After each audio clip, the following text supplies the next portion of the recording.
I was destined to spend the rest of my natural life in prison for crimes I didn't commit. We're going to talk to you about Raphael Rowe, who's a presenter, journalist, documentarian. This is prison soil. You're going to hear a story. There's only a short period after my son was born, 2 months in fact, my life changed forever. On 15th December 1988, a series of terrifying crimes took place along the newly built M25. I was being accused of a murder and a series of aggravated robberies. They fabricated evidence and changed things to fit me into the crime. Fucking hell. They convicted us, and I was destined to spend the rest of my life in prison for the crimes I didn't commit. When I was in the isolation cell, stripped naked, bleeding and bruised, I screamed and I shouted through the pain that I was suffering. Nobody heard my voice. At that moment, something started to grow in me that made me become the person that I am today. What is that thing that started to grow in you? Hope. Free after more than a decade behind bars. What is a mistake that you know you've made that you haven't yet fixed? The consequences of my actions has meant that I've never been able to discover anything about my son. If I put a button in front of you and said, you press this button and it erases those 12 years, I'll never, ever get those years back. would you press the button? Before this episode begins, I just want to say a huge thank you to all of our new subscribers. 74% of you that watch this channel didn't subscribe before, and we're now down to about 71%. So that helps us in a number of ways that are quite hard to explain, but simply the bigger the channel gets, the bigger the guests get. So if you haven't yet subscribed to the Diary of a CEO, if I could have any favors from you, if you've ever watched this show and enjoyed it, it's just to please hit the subscribe button. I hope you enjoy this episode.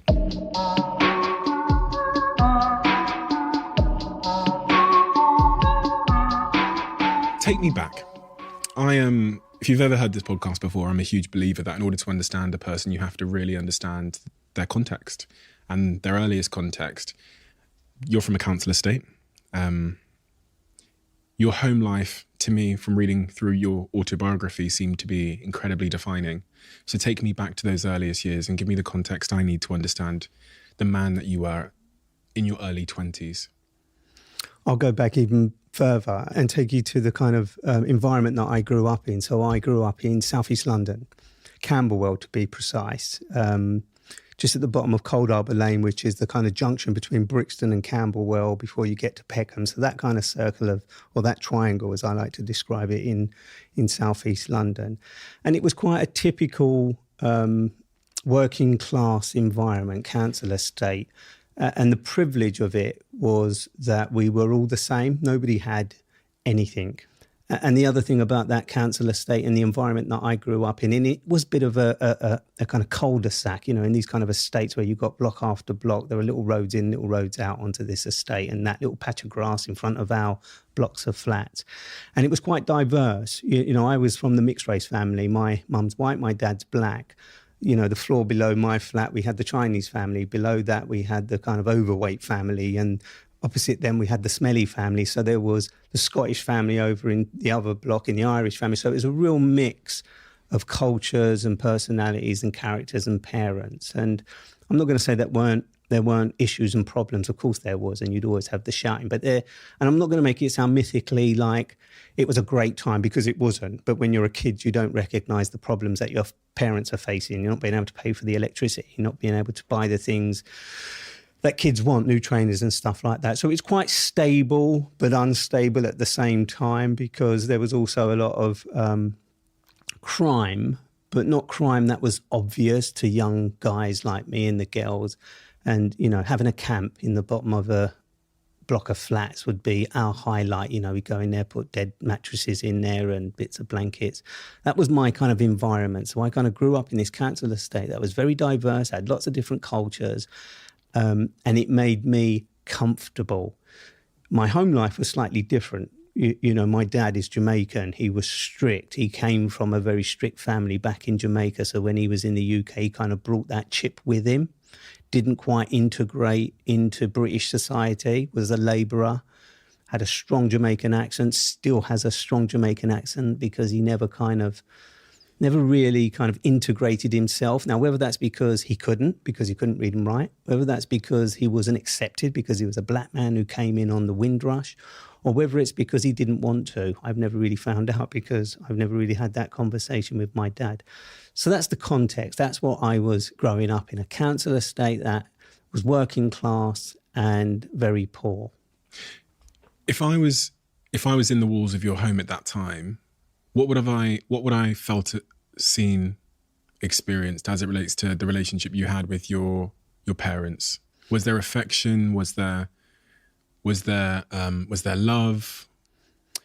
I think there was love, but it wasn't open love, as in no cuddles, I love you kind of conversations. Nothing like that took place. My mum oozed care and consideration and love towards me and my three sisters. My dad was very strict. He was also a drinker. I wouldn't say he was an alcoholic, but he liked to consume alcohol, and that made him aggressive. And so in my household, occasionally my dad could be physically abusive towards me and my sisters, as well as my mother, to the point where sometimes it got so extreme that we felt we had to flee the home. So it could be quite brutal, and he'd take it out on us. So it was a challenging household. That wasn't all the time. You know, my dad could also be a joy. You know, he could be the life of the party. If there was music playing and he was slamming dominoes and he had friends around, we'd love it because we were being exposed to this adult world that seemed exciting and welcoming and very different, because there was a mix between the black culture and the white culture. And for me, despite the negatives in those walls that you talk about, there was also a lot of positives. I think my dad's discipline was born out of the idea that he thought that was the way to get us to do the things we needed to do to improve our lives. He had no ambitions, he had no aspirations or anything like that, and he didn't give us any of those ambitions or aspirations. But I'm sure that he wanted me and my sisters to do better than he did.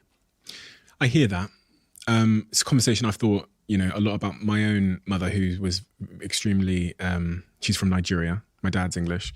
Her approach towards disciplining kids is very, would be frowned upon, I guess, is a way of saying it.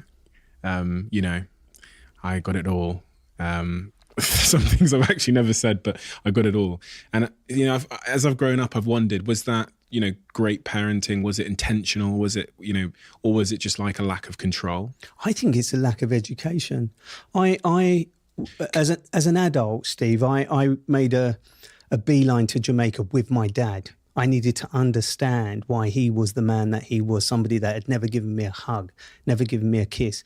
During my time in prison, I witnessed things with other families, white families in particular, where they'd come up to visit their son, and at the end of the visit, they'd hug each other, they'd kiss each other, and they'd walk off of that visit, and that inmate who I observed getting that affection was in a good mood. I never got any of that. I would from my mum, but never from my dad. My dad had a beard. And I remember on one visit, on one occasion, sort of reaching out for him in the way that I saw other people do, because I'd never experienced that, to give him a kiss. And it was a kind of really awkward moment. Not only was his beard itchy and difficult, but I know that he wanted it but didn't want it. So when I went to Jamaica, I went there to see what his life was like. And I learned so much about why he was the man that he was in the house that I grew up in. And it taught me a lot of lessons about why my dad was the way that he was. I can in some respects understand that as it relates to you guys. You know, maybe he had learned the wrong way to get kids to behave in a difficult environment, in a difficult area. I think sometimes parents, wrongly in my opinion, but they think that a more harsh approach is the right one. But then as it relates to your mother, being violent towards your mother, that to me seems a little bit more difficult to understand, using the same explanation that it's a mechanism to help kids. I don't think in my household it was anything to do with helping the kids. I think it was something he witnessed in his own household as he was growing up. I know from what I heard when I went to Jamaica that my dad's dad was violent, that he was abusive towards my dad and his siblings, and no doubt to my dad's mother, who died when my dad was very young. So I think it comes from a place where he witnessed that and it was the norm to him, and he brought that into his own life and couldn't control it. You were kicked out of school, secondary school? In my first year at my secondary school, an incident happened with a teacher where she called me a thing, you thing, you shouldn't be here kind of thing. And I went home crying, and I remember my mum going to the school, having an altercation with the teacher and slapping the teacher. And as a result of my mum being protective, now to other people that may seem like she's assaulted a teacher, but the teacher insulted me first, verbally, not physically, but verbally. So my mum, being the protective mother that she was, came to the school and slapped the teacher in her face for calling her son a thing. And I got expelled. So the consequences were I got expelled and went to another school, which is now the charter school in Redpost Hill in Dulwich, but it was then called William Penn, an all-boys school. And I survived that school for just a few years before, my problems surfaced more and more, and I was expelled from that school. What were your problems that surfaced? I think I just couldn't settle. I think it was, I wanted more than what the school were offering me. I don't think the schools in those days could identify what kids like me who grew up on council estates needed. Education was one thing, but we needed more. I had, as I've said, a troubled home life. Not so much that the schools needed to intervene. I wouldn't argue it was anywhere near as bad as that as it is in some kids' lives today and in the past.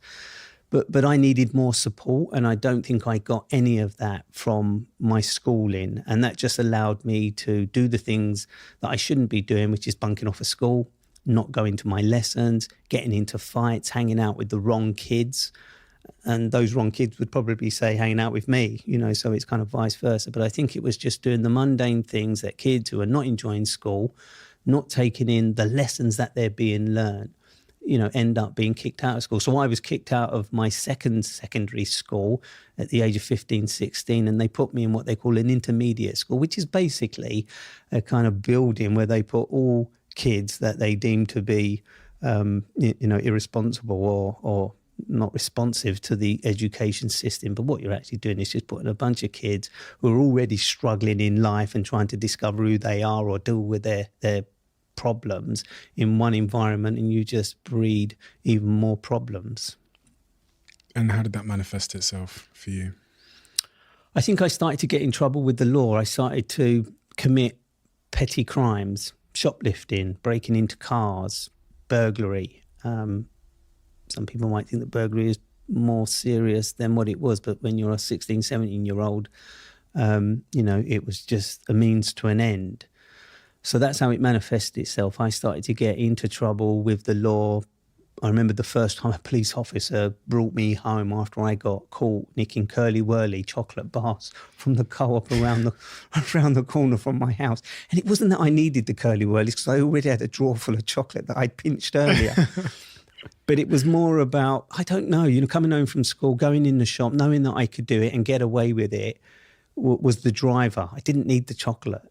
But I got caught, and I remember a police officer bringing me home, and I remember standing in the front room with my dad, who was fuming, and I knew I was going to get a beating for what I did, because that was his reaction to my behaviour.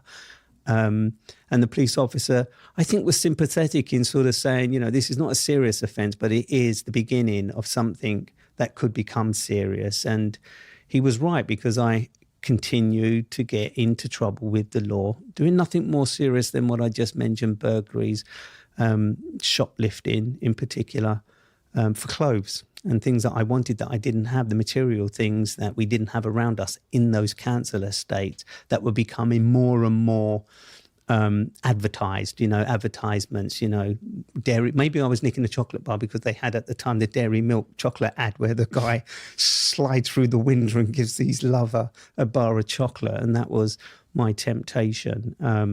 So that's how it manifested itself, mixing with people who were already going down the wrong path, getting together and doing that wrong path together. 17, you get arrested for that? For burglary? I got arrested for burglary when I was 17, and I went to court. I got arrested when I was, I think, 18, maybe 17, 18, for assault. I had an altercation with a mechanic who attacked me with a spanner because I was giving it the big I am, but he was a man, I was a boy, and he attacked me, but I managed to wrestle the spanner from him and hit him with the spanner. So I was done for grievous bodily harm, and went to court, and got a prison sentence, which was or a young offender's sentence, which was overturned. So I spent just a few days in custody, but then was out on probation. That was about as serious as it got. The knives show up in your story a few times. You stabbed someone in the bum that was on top of you, punching you, and then you got stabbed yourself. 18 years old. I lived in a world at that point, and kids live in that world today, where carrying a knife was normalized. It was an extension of who you are, an extension of your personality, an extension of your character. But most importantly, I think it was something that we did, and that's me and my friendship group, and even the enemy friendship group, if you like, where they were trying to show authority. This is something you fear. You don't just fear the person, but you fear the fact that that person may be carrying a knife and may be willing to use the knife. And I did. I used the knife. I remember being conscious of the fact that using a knife could cause serious harm. That didn't stop me, but it did make me realize that by using that knife, I could harm someone really seriously, hence the reason I stabbed this individual in the buttocks, the bum, rather than anywhere else. But that full circle came around and I was attacked. By the same people? Not by the same people, no. I moved around in a group of guys, and there were lots of different groups of guys in lots of different areas. And we had quite a reputation at 17, 18. My best friend was a known fighter. He could look after himself. And I was a bit of a follower at this age. I was a bit of a follower. And he had such a freedom in his life. He grew up in the care homes. His dad came to England with my dad, so I knew him from when he was very young. And growing up in the care home system, he just had this sense of freedom that I wanted. And I wanted it because, as I say, my dad was quite a disciplined guy. And so if I wanted to go out, he didn't want me to go out. Now, whether that was because he wanted to be mean to me or whether it was because he was trying to protect me from what I wanted to go and do, which is to go and hang out with guys who had no life really, but just hanging out, smoking weed and chatting up girls. That's what our life evolved around. But in that environment, there were men, young boys, who wanted to challenge us, or we wanted to challenge them. And so inevitably, it kind of leads to you carrying a knife, and in my case, using a knife and having a knife used against me. And from what I read, I believe in your autobiography, they kidnapped you one day and took you to a park, beat you up, etc. The boy who I stabbed in the bum, he had an older brother who was quite a known criminal in the area, in Peckham, in southeast London. And he and his friends, who were older than me and my group of friends, came to my flat, kicked off the door, and took me in a car to a park. I was bundled in the back of the car. I was taken to a park. I was stripped naked. I was beaten black and blue. I thought I was going to die. I thought that was kind of, what was going to happen to me. I thought I was going to die when these guys, these big guys, were kind of threatening me in the car, what they were going to do to me. They stripped me naked and they beat me black and blue. And then they left me in this park. Now, it was in Peckham, but I didn't know where it was because I was in the back of the car, couldn't see where I was going, ended up stopping, being dragged into this park, stripped naked and beaten. And this is the violent environment that I was now involved in, caught up in. But I will say this, even though that world may sound to people like a really violent and disturbed world, that's not who I was. I was caught up in it and I was involved in it. But I know I wasn't that person because it's not the person my parents were bringing up. My sisters, law-abiding citizens. I was the black sheep of the family. I was doing things because other people were doing things and I was with those other people. That's not me, Steve, blaming other people for what I did and the involvement that I got in. That was free will. But it just wasn't who I was. I just didn't recognise it at the time. I can completely relate to that. I think growing up around certain environments where people are shoplifting, breaking into things, you know, in the environment that I was in Plymouth, you know, if I recounted some of the things that we did below the age of 18 in Plymouth, some of the things that made the newspaper, there was one day where 100 of us got together with weapons and we were going to march over the bridge and attack the neighbouring area, and all these, you know, things we did because of the environment. It's not who I am, but in an environment, we can bring out any side of ourselves in an effort to really conform and to fit in. And as a method of defense, we join the crowds. And that's kind of what I've heard. When I talk about those sort of first 18 years of your life and those things, and you answer these questions, how does it feel? I have this heat glow through my body right now as we're talking about it, because I'm kind of projecting myself back to that moment and the person that I was, the environment that I grew up in, my household, my friendship group, and the lack of guidance and support that young men like me wanted. And I'm not a kind of bleeding heart person who sort of says, oh, well, there should have been people there catching us. There should have been people there guiding us. No, there shouldn't have been. But maybe understanding that environment, as you just say, you know, following in that environment is not always a choice that we make because it's the only choice. It's a decision that we make because there is no alternative, because you don't know of any other alternative. And so talking about it now, it makes me heat up inside, not in an angry way or in a passionate way, but as a reflection of the person and the life that I led and what got me through that as well. I think that's also important, because in that moment, at that time that I was kicking someone or being kicked, or I was fighting with someone, or I was breaking into a house or shoplifting, it's the only thing I knew.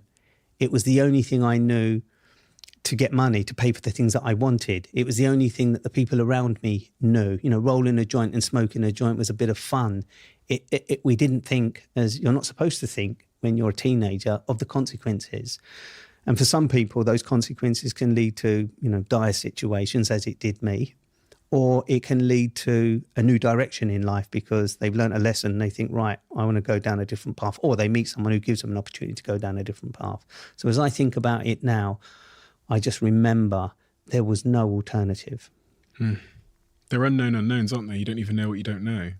You don't even know that you don't know about the other paths that are possible if you grow up in that context where, you know, there's no relatable role models. There's no one you can model yourself against that's living other than what you said, which is the TV. You get to see some people that look like you, that come from where you come from on the TV. But how many seats are there at that table? I just wonder whether there were people around, but I wasn't exposed to them in the same way that there are. I mean, okay, social media technology is, giving us different platforms, but I just wonder where they were when I was in that predicament, my own environment. Where were these people? Whether it was the school teachers, as I say, they were not guiding me in the right direction. Yes, their job is to just educate and to impart information, and I should have been sucking up that information, like most of my peers, I suppose, because not everybody who grew up in the same environment that I did went on to lead the same life as me. So there must have been something within my personality, and there definitely was, that made me become the person that I become and go down the path that I went down. But I do wonder where those people were at the time. Maybe they were just living their lives outside of the council estate, and so they didn't come into where I was, because I saw very few people become successful that were in my immediate circle. When you got stabbed, they slashed your face, didn't they? You still got a scar from them. I have a scar down the left-hand side of my cheek. I was attacked. This was part of you were kidnapped, taken to the guard. That's when That was a different incident. That was a different incident. That was a different incident. I was going to visit an ex-girlfriend. We'd had a bit of a rocky relationship. I remember going to visit her in Brixton, and there were some guys attacking an elderly woman, and being the kind of person that I was, and this is why I say there was something in me even then that cared. And I tried to intervene, and it led to me getting into a fight with these guys. I didn't know they were holding a knife. I didn't have a knife with me at the time. And they beat me. One of them held me down. He stabbed me in my temple and then cut the side of my face open.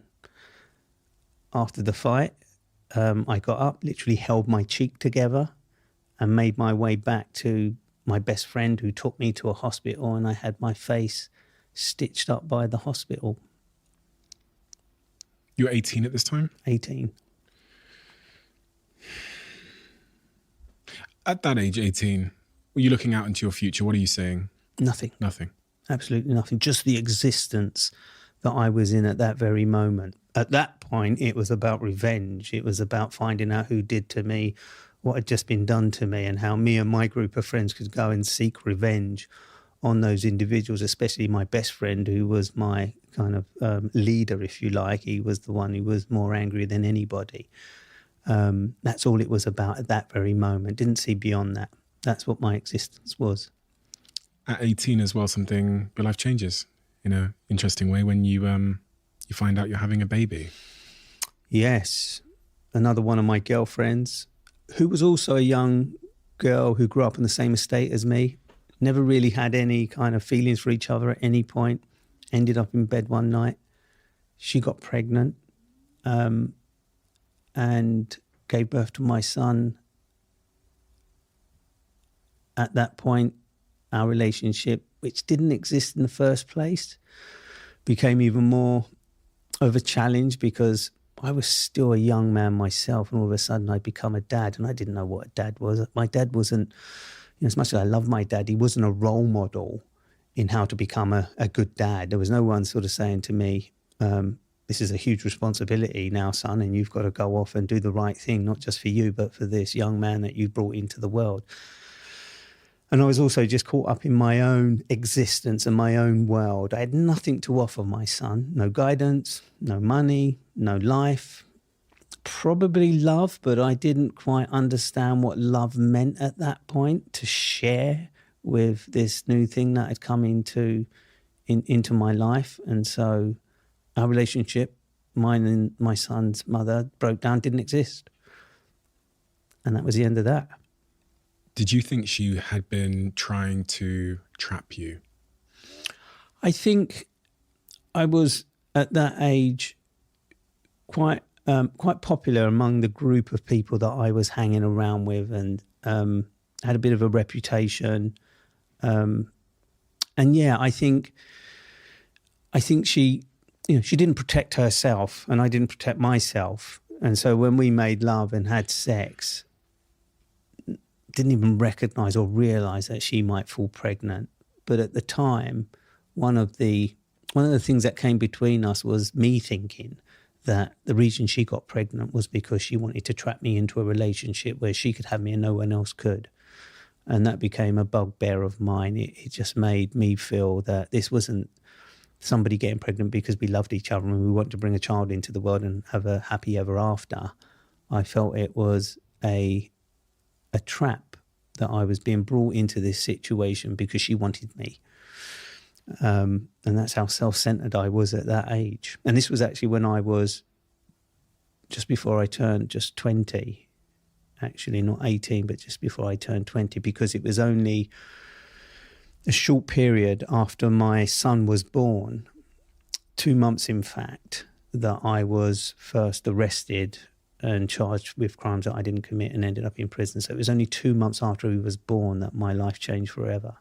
Were you there? You weren't there when he was born. I think I read in your story. I was at the hospital the day after he was born. So I got there the day after he was born and did what any parent, dad would want to do, which is hold their newborn son, daughter, and try. And I'm glad I did, actually, because I think that was a moment that I bonded with him and recognized this was real, as opposed to the months leading up to it of pregnancy.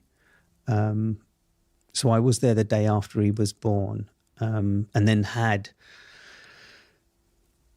limited contact over the next 2 months before I ended up getting arrested and imprisoned. And then that was the end of our relationship.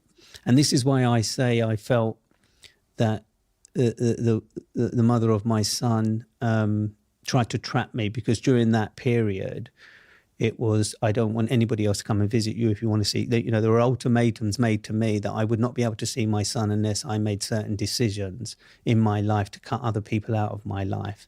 And that kind of reinforced this idea that I'd already had. I was being trapped into a relationship I didn't want to be in. I didn't love the woman. We had a sexual relationship, and that's all it really was. And I feel really bad saying that because a son come out of that. And he's a grown man now, but I still don't have any relationship with him as a result of my actions, not his, nothing to do with him, and probably not even his mother. But really, it comes down to the person I was at that time in my life. When was the last time you spoke to him? I've never spoke to him. I've never had the privilege of having a conversation with him, apart from when he was still in his nappies being brought up to see me on a visiting table. Have you tried? When I came out of prison, I made a application through the courts against my better judgment to try and get access to my son. And I remember turning up at court on one occasion as the hearings were progressing. And I think this was the kind of key hearing. And as I was walking into the court, the solicitors and the lawyers and the people that were involved in this kind of child custody case was making it clear to me that my son didn't want to see me. His mum didn't want me to have a relationship with him. And I just felt at that moment it would be wrong of me to force this situation. So I walked out of the court and left it there. And so I've had no contact, and I've not attempted since then to make contact. There was this kind of little bit of me that felt in time, when he's ready, he will come looking for me for us to develop a relationship. Sadly, that's not happened. Does he know who you are these days? Does he know? So. I think so. I'm sure he does, because he grew up in the same world that I grew up in Southeast London. I don't know what part of the world he's living in right now. I don't know what his life is like, what his relationship's like, whether he has children, whether I'm a grandfather. I have no idea. And I'm scared to even find out, to be honest. There's a bit of me that's really scared to find out that I miss so much. It was a painful time during the years that I was in prison, because I kept a diary. Every day I'd write in that diary, every other day I'd write in that diary a message to this son of mine that I'd never met or had a relationship with, just so that he knew when I got out that I hadn't completely abandoned him. Physically, yes, I had no control over that. But in my thoughts, he was always there. So I kept this diary in the hope that one day, when I got out of prison, I could present these diaries and he would be able to see throughout the 12 years that I was in prison that there were lots of mentions of his names and what I was thinking and what I was feeling and the pain I was going through, not being able to have a relationship with him. And unfortunately, I've not been able to give him those diaries. They're in a locked box at my home at the moment. How has that been to deal with over the years? Honestly, how's that? What's that like? I think that moment where I walked out of the court and made the decision that if they don't want anything to do with me, I'm not going to force the situation. I'm not going to get involved. It might have been the wrong decision at the time. It might have been the right decision at the time. What I didn't want to do is create a scenario where more pain was caused. And I think forcing, he would have been 12 years old at the time, forcing a 12-year-old to have a relationship with a dad that he was told was not a good person, not a nice person, didn't love you, would be the wrong thing to do. And I came to terms with that there and then and accepted that if I was ever going to have a relationship with this son of mine that I'd never really got to know, it would have to be on his terms and not my term. And unfortunately, those terms, as far as I know, have never materialised. I kind of accepted it.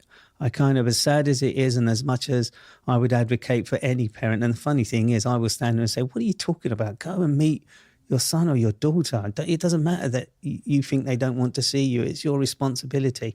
I've just not been able to bring myself to do what I would tell other people to do because I'm scared of maybe being rejected. You know, we all know what that might be like, going and meeting this man. And as you say, he will know who I am. He will know what I do and the success that I've made of my life. But for him not to reach out to me, maybe it's because he still doesn't want to know who his dad is. Sometimes it's, as you've clearly have, is to have empathy for their situation. That's clearly what you've demonstrated is, you know, you don't know, I guess, what he's going through or dealing with, but you do know that if he did want to reach out, then he's probably clear on the channels of doing that. I think so. And there's a bit of me that also thinks maybe he's scared.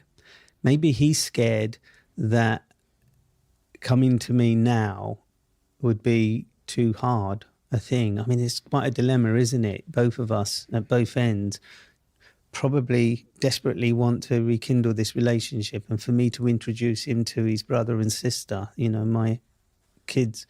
And I think about it on and off. I do think about it. I do think about how nice that would be, how lovely that would be. And you see other people make those things work. But fear and being scared, I don't know, you know, as tough as I am in the world that I work in, when it comes to those kind of emotional feelings, I think it would be quite challenging. It is challenging, hence I've not taken the plunge, I think. So 2 months after his birth, that's the day that the police kick in your door in the middle of the night. Can you take me to that moment, that day, waking up in the middle of the night with these men stood above you with guns? Early hours of the morning, I'm in bed and I'm asleep, and I heard a commotion 4 or 5 o'clock in the morning and thought it was actually my best mate and his brother, who often had arguments, and started to walk down the stairs in my boxer shorts, t-shirt, and then I saw men in balaclavas pointing guns at me, telling me to stand still, not move, in really loud voices, or they'll shoot me. I saw my brother, my best friend's brother, being taken out of the flat at that moment, handcuffed, going backwards, and my flatmate had already been moved out. And then I was told to come downstairs. I was told to lay on the floor. They put plastic handcuffs on my hands behind my back all the time, sort of shouting and threatening to shoot me if I moved, asking me whether there was anybody else in my flat. I didn't at that point really realise that they were the police, because there was no police stop like you do in the movies. It was just guys pointing guns, screaming and shouting. I was disorientated and I was taken out of my flat. And it was only at that point I realised they were police, because there were other uniformed officers. These guys weren't uniformed officers. I think they called them the S-17 squad or something, the firearms special squad or something. So it was only when I got out onto the landing outside of my flat and was dragged down the stairs that I first realised that they were the police. And at that point I saw other tenants who were living in that hostel at the time also sort of face down on the floor. And as we speak about it, I remember one of my flatmates almost looking up to me with these eyes as the police were kind of knelt on his back. And you kind of never forget those images. They're kind of images that stick with you at those very moments. And I was taken out of the flat, and it was at that point that police officers identified themselves, told me I was being arrested for serious offences, and then I was put in the back of a police van. And it was at that moment, you know, on reflection at the time, it was terrifying. It was horrible. It was wrong. And even though I was involved in crime, there was nothing that warranted armed police coming to my property and arresting me. Well, at least I didn't think so anyway. But when I was in the back of that police van at that very moment, and I was in the back of the van with my best friend, Michael, and his brother, police officers opened the van and they called Michael's name and they removed him from the van, and they called his brother's name and they removed him from the van. And there was something really strange about that, because there was 12, 13 people arrested in that flat at that very time. They were all being bundled into different vans. But at that very moment, I was on my own. And I was on my own for the next 12 years from that very moment onwards. And there was something very indicative about what happened there to isolate me into something that a crime that I didn't commit. And it started at that very moment, as far as I'm concerned. How long did they interrogate you for? And when did you find out the crime that they were trying to sort of place you against? So you get taken, I was taken in this kind of woo, all the vans and the police to taken to police stations in and around the Surrey, Canterbury, Caterham area.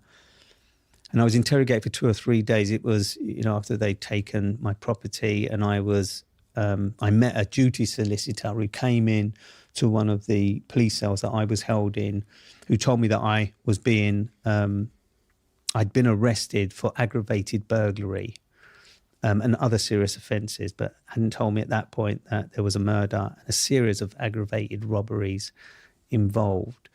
So it was only during the interrogation, 3 days. So it was on the 22nd of December that I was arrested. So on the 22nd of December, I was interrogated. The 23rd of December, on the 24th of December, I was charged. So it was only during those interrogations with these police officers that I discovered that I was being accused of a murder and a series of aggravated robberies that were in relation to crimes that had been committed around the M25 area. There was a huge amount of publicity at the time, but I was unaware of that publicity because I wasn't a kid that paid any attention to the news or had any interest in what was going on in the newspapers.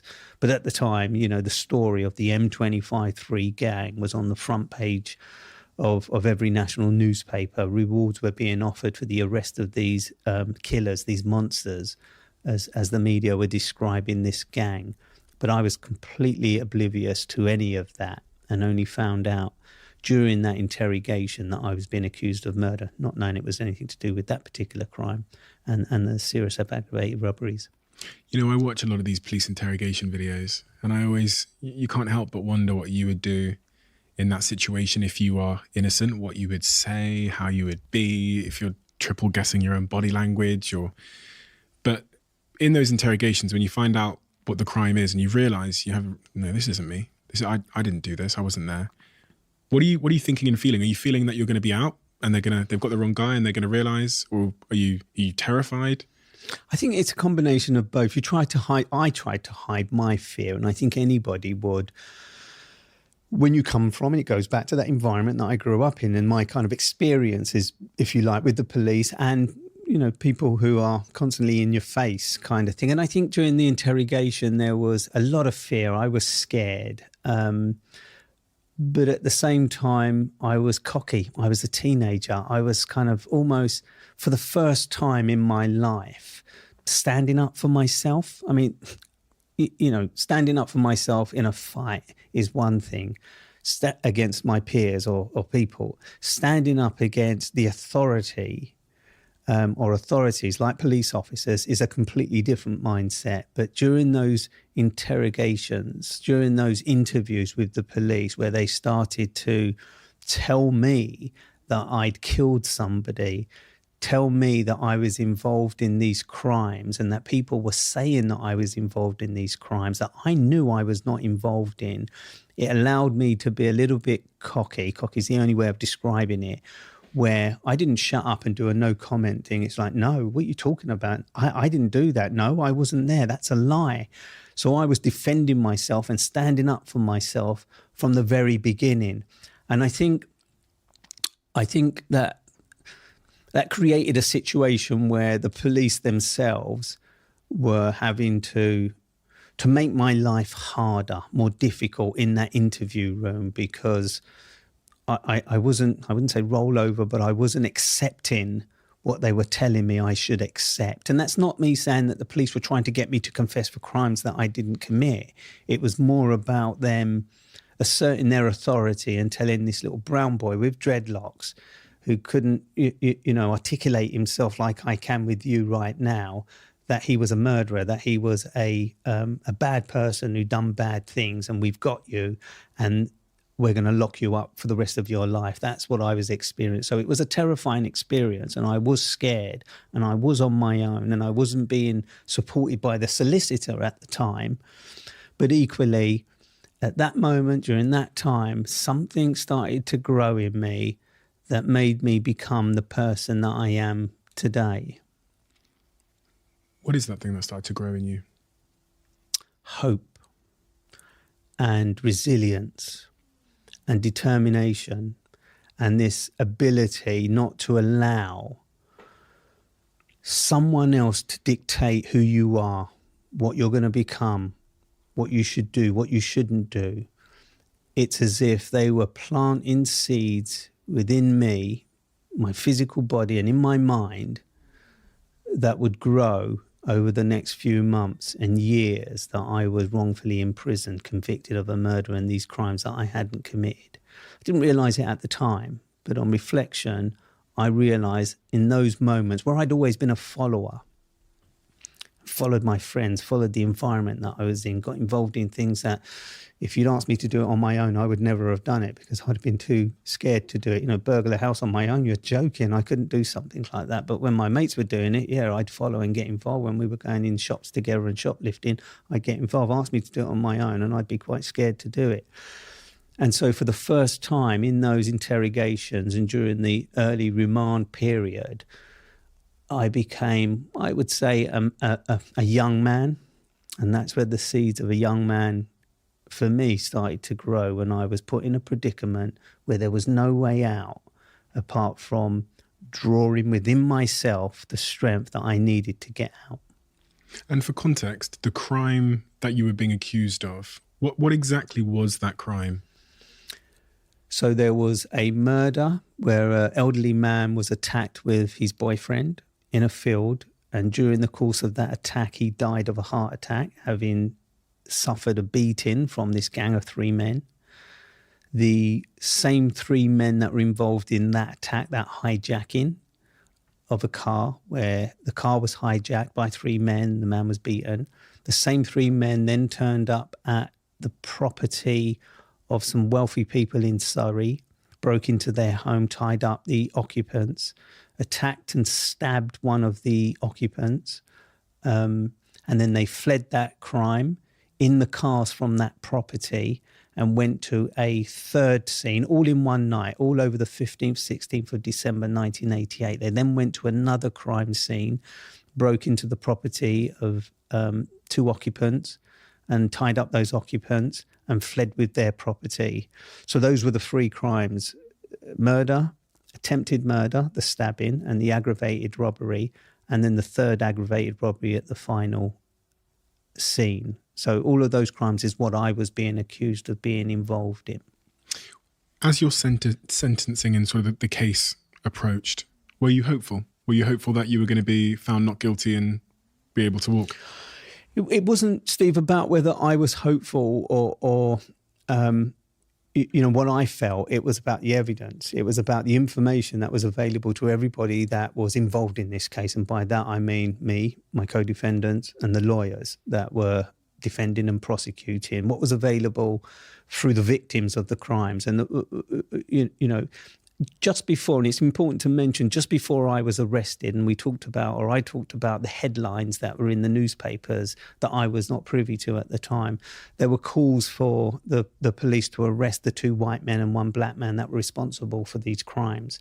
And those detailed descriptions of the perpetrators who were involved in the murder and the series of robberies came from the victims of these crimes. Not just one victim at one scene, but the crimes that I just described at 3 different locations. Each of the victims at those scenes described 2 white men and a black man. One victim went so far as to say one of the white men had blue eyes and fair hair because they saw that through the balaclava that they were wearing and they were up close. This is not fleeting sort of CSI kind of identifications where you can say, oh, well, they may have made a mistake. All 3 victims of 3 completely separate crimes had given descriptions to the police, which were then relayed in the newspapers, the News of the World front page. You know, I came face to face with the Kill for Kicks gangs. That was the kind of headlines as witnesses saw the men attempting to burn the cars from one of the robberies. The 2 white men standing by the car terrified me, so I called the police. You know, these were witnesses outside of the victims who identified white men. So the fact that myself, brown guy, brown eyes, dreadlocks, my best mate, black guy, brown eyes, dreadlocks, and my 3rd co-defendant, who was arrested slightly later than I was, African black guy. None of us fitted the descriptions that the victims and the witnesses knew were responsible for these crimes. Yet I was charged. I was tried. I stood in the dock when the victims came into court, looked at me and my co-defendants, who still had these dreadlocks, and I'd had these dreadlocks for years, looked at us in the dock and must have known that we were not responsible for the crimes that were perpetrated against them. And yet, when they told the jury that the descriptions of the men were 2 white and 1 black, their conviction was not as it should have been. And by that, I would argue that the police started to undermine their story to secure the convictions that they needed to secure. So when I talk about, and you asked the question, was I hopeful at this point that, things would be successful at the trial? I should never have been charged, let alone held on remand in a prison within a prison in Brixton for 18 months, let alone dragged into the dock to face these charges when everybody involved in the case knew we could not and did not commit these crimes. So yes, I was confident when we were in the dock that the 12 men and women that would judge us would conclude that this is a racist, unjust trial and they would be on our side. But they weren't. They convicted us. And I was destined to spend the rest of my life in prison for the crimes I didn't commit. That moment when you hear the verdict, what happens in your mind? What's that moment like? It's hard to reflect back. I know that being a young, volatile man that I was, even though I'd learnt some self-control and discipline because I practiced yoga in those 18 months of being banged up in a cell for 23 hours a day, that kept me going, and practicing taekwondo and doing in-cell press-ups and all that. So as well as physically preparing my body physically to withstand the onslaught of the trial, when I was in that dock, I think again, and I talk about those seeds that were planted in me during that interrogation time and what I discovered during the 18 months that I was in this prison within a prison. I think when that verdict came in, as well as exploding and screaming and shouting, and my parents, family and supporters were angry, I just wanted to fight everything and everyone for what was happening to me. I'd already put up a lot of resistance, but there was a little chink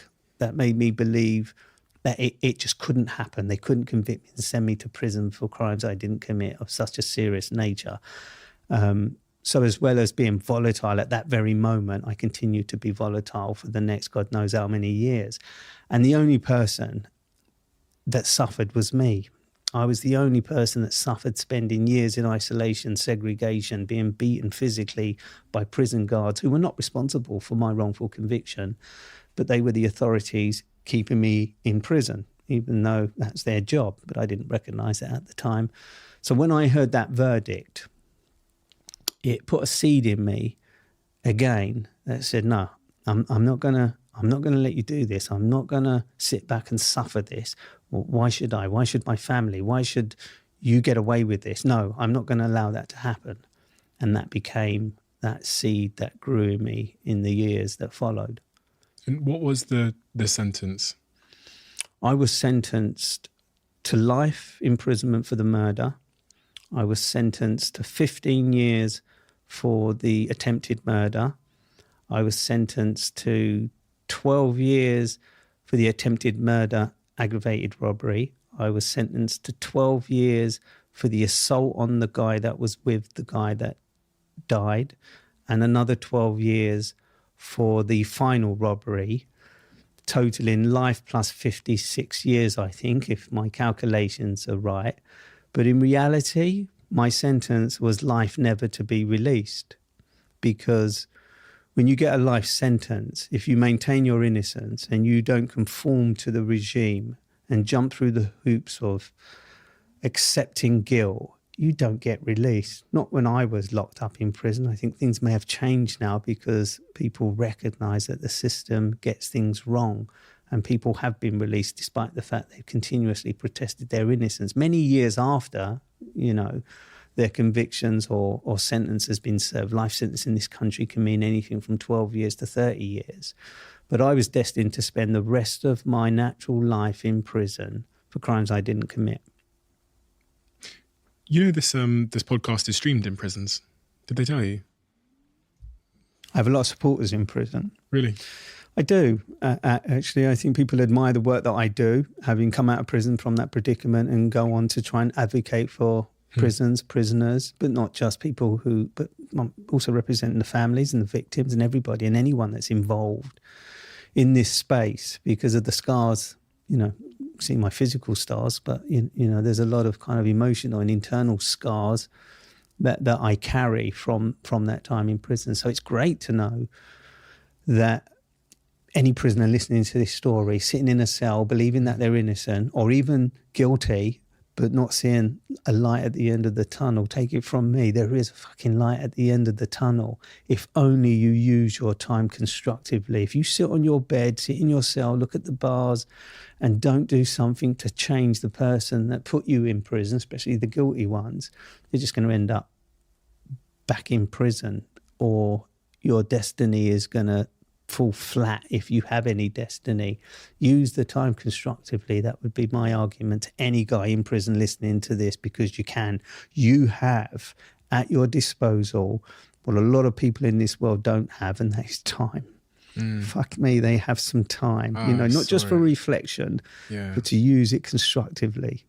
I went to one of the prisons that streams the podcast. So we did a deal with Her Majesty's Prison Service where they have a screen in their cell and they can watch this podcast and these conversations. And I got to go a couple of weeks ago, 2 weeks ago, I think it is, maybe 3 weeks ago, and meet the prisoners, talk to them, go inside their cells. They told me about the different episodes they'd been watching. I get feedback as well on the episodes, which is amazing. But it was a really, you're totally right on what you said about the time thing. I could see how they have the thing that so much of, in terms of time that we find in our very busy lives, we're always trying to find a couple more minutes more. They were using their time in the most amazing, sometimes incredibly inspiring ways. I got handed business plans that I literally have upstairs. I saw crafts, things they'd made out of soap that I couldn't believe were possible. But at the same time, there was a real feeling that these young men were at a very important crossroads. And I think that's what sort of stunned me into silence as I left, was I could see the crossroads quite clearly. And it goes back to what you said at the start of this conversation, where I felt with some of them that wanted to better themselves, or at least told me they wanted to better themselves. They were lacking like role models in the context back home, or information on how to, once they returned to the environment they'd come from, how to create that life. And that was the thing that I really struggled with. I almost felt a responsibility leaving there thinking, what can I do to help that young kid who's handed me this business plan, which is amazing because clearly he spent so much time on it. But I know that when he leaves the system, he's going to fall back into an environment where there isn't entrepreneurs and there isn't anybody to tell him how to start that business or whatever it might be. With support my foundation. That's what you should do, work with my foundation. But the important thing is, during my time inside, I didn't study the law, but I got to know what the law was all about because I needed to fight my wrongful convictions by understanding the law.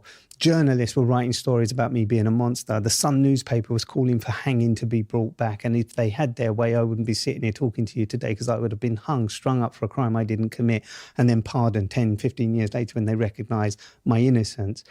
Fortunately, I was shrewd enough, and this would be my message to prisoners, to be shrewd enough that I studied a correspondence journalism course in prison because I knew I needed the media to tell you and other people on the outside world that I was innocent. So I studied the media to understand how the media worked so that I could plant stories in newspapers, national newspapers, challenging issues to do with prison or disclosure of evidence or conviction. So not specifically about my case, although that was my ultimate motive. It was about understanding how journalists work and then using those journalists to get my message out there. And so that would be my argument. The guy's giving you their kind of business plan. Why give it to you? Why not take that business plan, understand it themselves and do it for themselves? Yes, they do need somebody to offer them a space or a piece of opportunity, but they need to do it for themselves. And that's what I learned during those early years or late years that I was in prison, that you cannot rely on one person to dig you out or help you out of the situation. You have to do it yourself, which is why I say these seeds that were planted in me from the beginning, they grew into the resilience, the determination, hope, which is, everyone has a story, don't they, about hope, how we listen to other people. It's It's a self-determination that you can only find when you discover yourself in a situation that you cannot control. You have no control over, but you can control what you do for yourself. You know, giving you their business plan, hoping that you will do something for them would be great, but you can't do it for everyone, so they have to do it for themselves. If I'd asked you then, say, a couple of years into your sentence, if you were going to spend the rest of your life in prison, what would you have said to me? No. I was never going to spend the rest of my life in prison for a crime I didn't commit. I was not going to come out of there in a box. I was not going to let them kill me. And there have been and was occasions where prison officers beat me so badly, the easiest way to get through it would have been to die. I was not going to spend the rest of my life in prison because I was going to fight for my freedom. Initially, I thought it was the physical fight that was going to get me there, confronting the prison officers, fighting prisoners, you know, getting involved in volatile and violent situations was my way out. That was really just me escaping the reality of the suffering that I was going through. Inflicting pain on others, being inflicted pain on me was a way of kind of dampening that pain, that suffering. It wasn't until I started to educate myself around the areas I needed to educate myself and also grow up and become more wiser and listening to the wiser guys who had spent many, many years in prison and were telling me, don't do it the way you're doing it. You will not get out. Some high-profile miscarriage of justice individuals who have been successful in their own campaigns were telling me, you can't do it the way that you're doing it. You need to, you know, get the tools, pens and paper. I remember having my first tick-tick typewriter, you know, tick-tick-tick in my cell. That's what we're dealing with. There was no internet. There was no emails. There was no mobile phones or anything like that. I was doing it with the raw materials, you know, tick-tick-tick, made a spelling mistake. Out came the Tipp-Ex. I'd go through the Tipp-Ex and sit because I had time, wait for it to fucking dry. And then I could tick over it again and carry on writing the document that I was writing. So you can imagine one piece of paper. I'm writing an application to European Court, 200 pages long. Can you imagine how long that took me on a bloody typewriter? Because there were no computers and no access to anything but that typewriter. Can't remember who I got that typewriter from or where it came from, but I'm truly grateful because not only did it give me the tool to fight my wrongful conviction, but it allowed me to understand myself and to learn for myself how to use new words, how to articulate myself, how to express myself, how to win an argument, how to change a situation.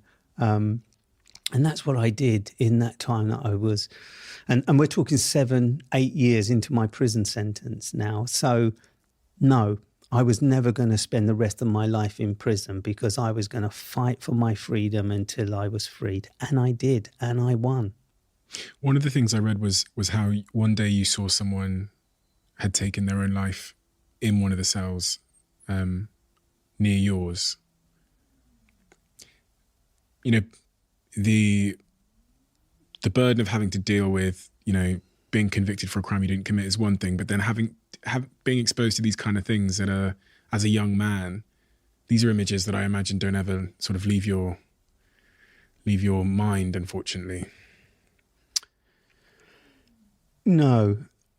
This was an elderly black guy, been in prison probably 20 years for murder.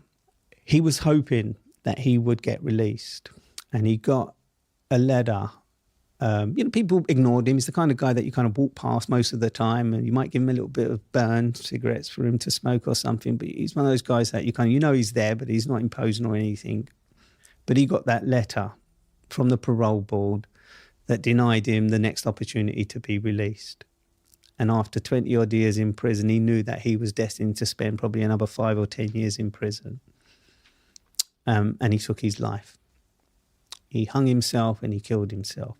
It's not the first time that I saw somebody die. In fact, I saved a guy's life. When I was in one of the last prisons that I was in, I became a gym orderly, somebody that helped other people, PE instructor, you could say, within prison, the only job I would do. And so I would be let out of my cell slightly earlier than most guys. And I was let out of my cell doing my thing, going down to the gymnasium, and I was walking past a guy's cell, and I saw his legs dangling, and I run into the cell and I grabbed his legs and I lifted him up, and he was, doing as you do. He was shaking, and I managed to get him down. Didn't know what to do. He didn't die. He recovered. I went to the gym. On my way back, he was quite rude, actually, because I saved his life. He wasn't grateful or thankful. And it was an awkward one, because I thought, I saved this guy's life. I did what anybody would have done. And the strange thing is, he just got on with it. Nobody knew what he'd attempted except me, because I stopped him from doing what he was doing. I never found out why he attempted to take his own life. But you live with those stories, never having an answer, and that's prison for you. There are people in there who have done horrific things, and they've done horrific things. And there are people in there who shouldn't be there, not because they're innocent, simply because they did what they did to survive or to provide for their family. But you never know why. You never get the real answers, because some people are just not prepared to share it. What was this about the police paying some witnesses or paying someone to give false evidence that I was reading? There was, at the time that the police were hunting this gang, a reward put up, £5,000 in 1988, a lot of money, £20,000 by the Daily Mail, making the reward £25,000. And so the theory, and I say it's theory because we've never been given the documents to prove what we know is true. So the theory is that one of the key witnesses in my case who gave evidence against me that led to my convictions was one of my ex-girlfriends. Alongside her was a white guy who was a suspect at one point, the only person in the case with blue eyes and fair hair, which fitted the description of the perpetrator. But he was a known police informer and worked on other cases with the police. So there was a conclusion that he and this girlfriend of mine were paid that reward money to give false evidence. And that was part of the evidence that we presented to the European Court of Human Rights. And they said that the prosecution, the police and the Daily Mail need to disclose whether these witnesses did get this money, because if they did, it would explain their incentive to tell lies. So the girlfriend, for example, just to put this into context, when I was on remand, and she was my alibi as well as a prosecution witness. So I was in bed making love with her on the night that these crimes were being committed. I was in bed making love with her at the very moment that the murder was being committed, some 40 miles away from where I lived. Despite that alibi, I was still convicted. So if you think the identification issue is outrageous, the fact that I was in bed with a girlfriend making love at the time the murder was committed, she tells the police that, the prosecution accept that, but then say it's a mystery how I got to the scene of the crime. There's no mystery, I wasn't there. She sent me a letter when I was on remand in Brixton Prison, apologising for the lies that she told. And the lies that she told for the police was that I left her at 1:30 in the morning after we made love. The murder had already been committed by 11 o'clock that night. The first robbery had already been committed by 12:30. So even on her lies, it still didn't allow for me to be a part of this gang and a part of these crimes. So when she sent me this letter to Brixton Prison, I presented it to my defence, the prosecution become aware of it, and we believe that she was paid a reward to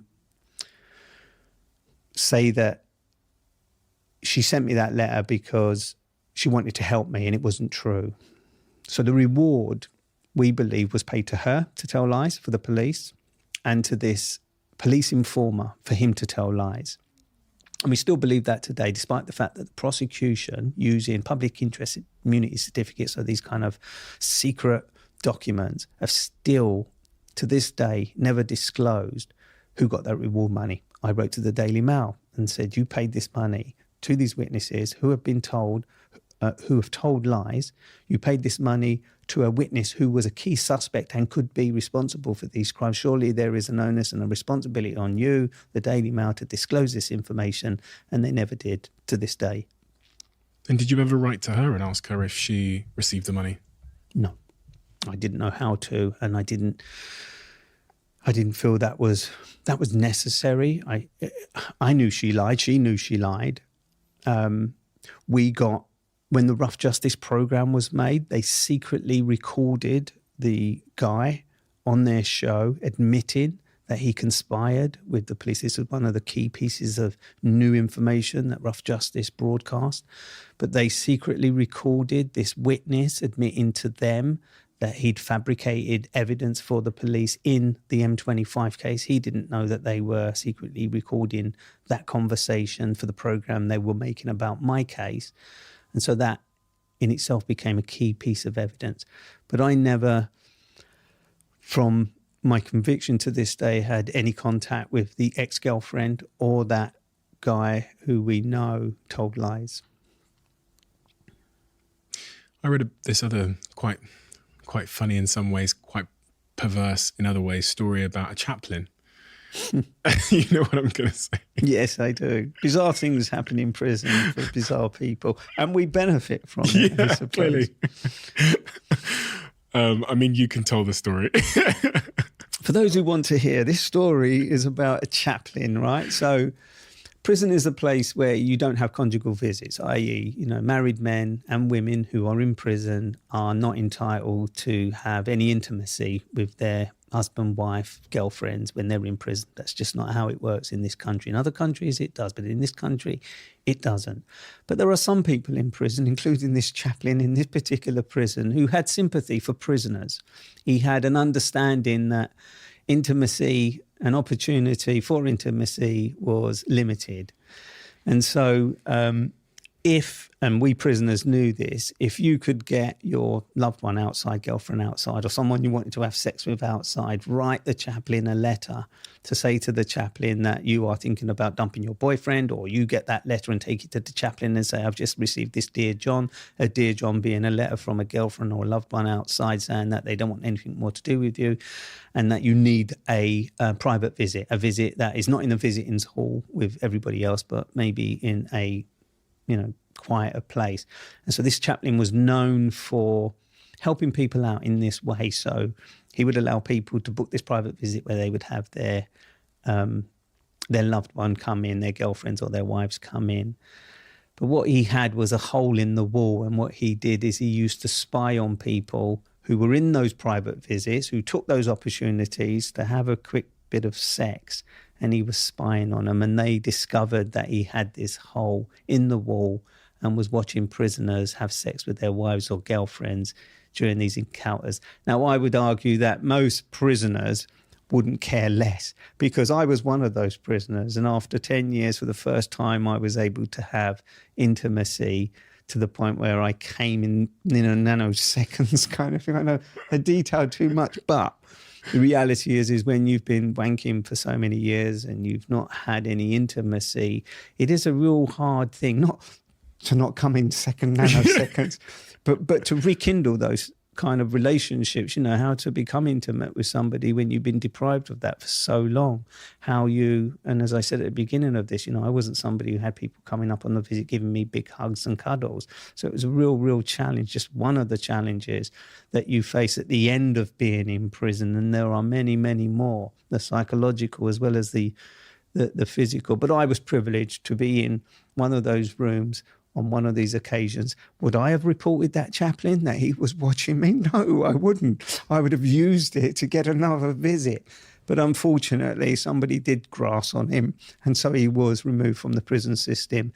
And that privilege that the prison officers didn't know about stopped. Was he a priest or something? He was a priest who worked in the prison. And how was he getting these women in? So this was one of your ex-girlfriends. So he wasn't smuggling them in or anything like that. So they would come through the normal visiting channels, but you would have approval from the priest or the chaplain to have this visit, not in the normal visiting hall, but in the chapel As a religious thing?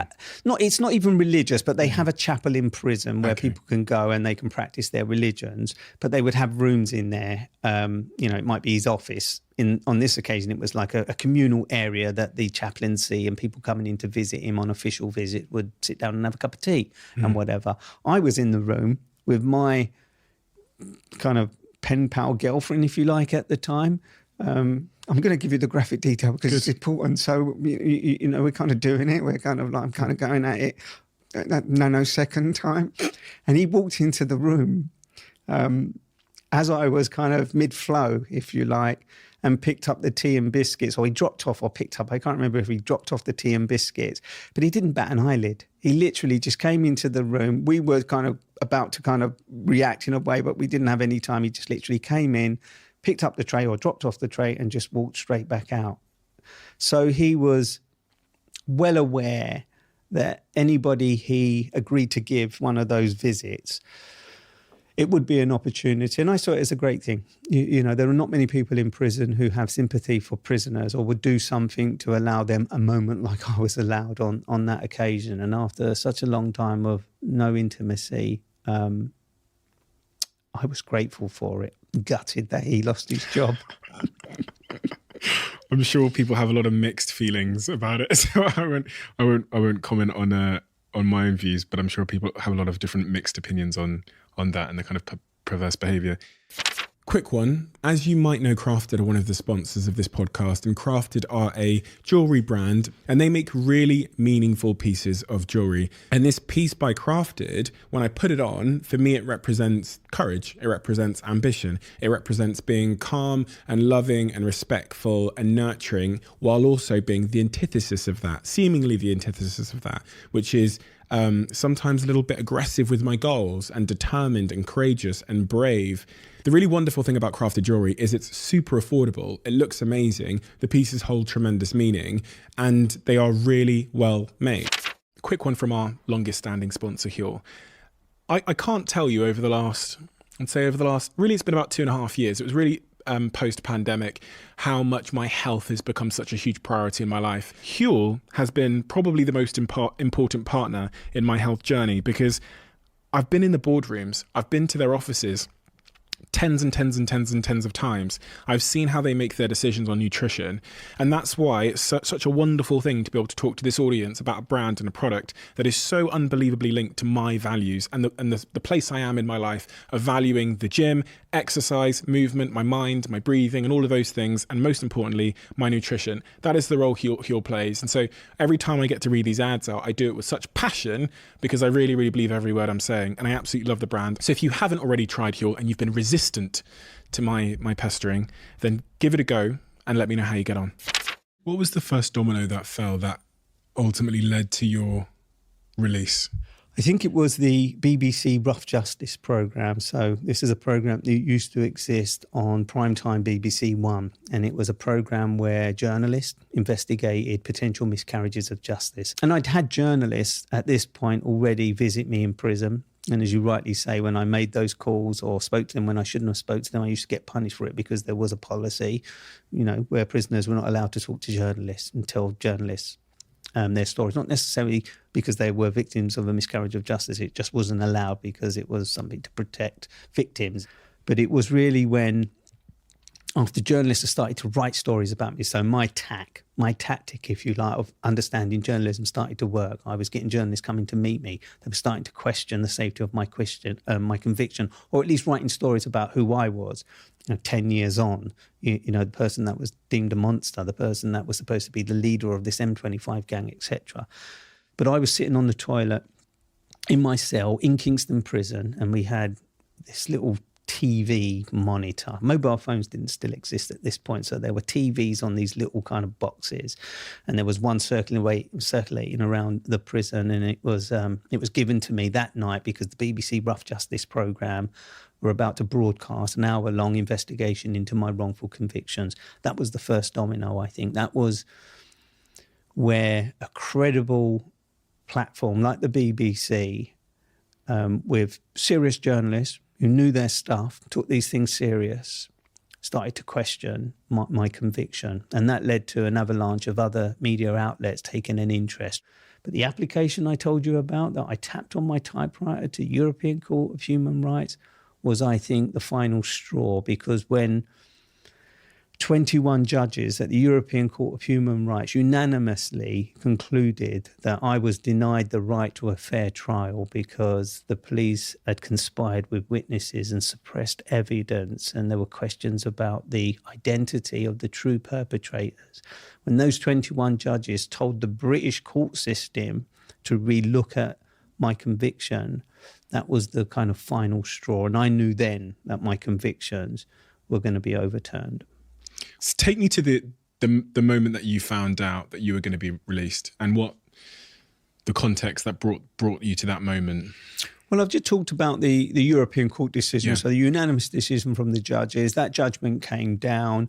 My lawyers were kind of bouncing up and down saying, this is it, this is the moment. The appeal court and the Home Secretary, I mean, I'd been on hunger strike and did many other little stunts that were quite serious to my own well-being and health, to try and draw attention to my plight, if only to get journalists to tell other people what I was going through, in the hope that other people would support me. And it worked. They did. And they made enough noise for the politicians and the system to understand that there was this guy who'd been in prison for many years for a serious offence that he didn't commit, who was not giving up. And it worked because even the prison guards were now slipping newspapers under my door with the article and banging on my door and saying, good luck. You know, a couple of years earlier, they were banging open my door and dragging me down the segregation block and giving me a kicking because in their eyes I was a convicted, guilty man who was just making trouble for the prison system.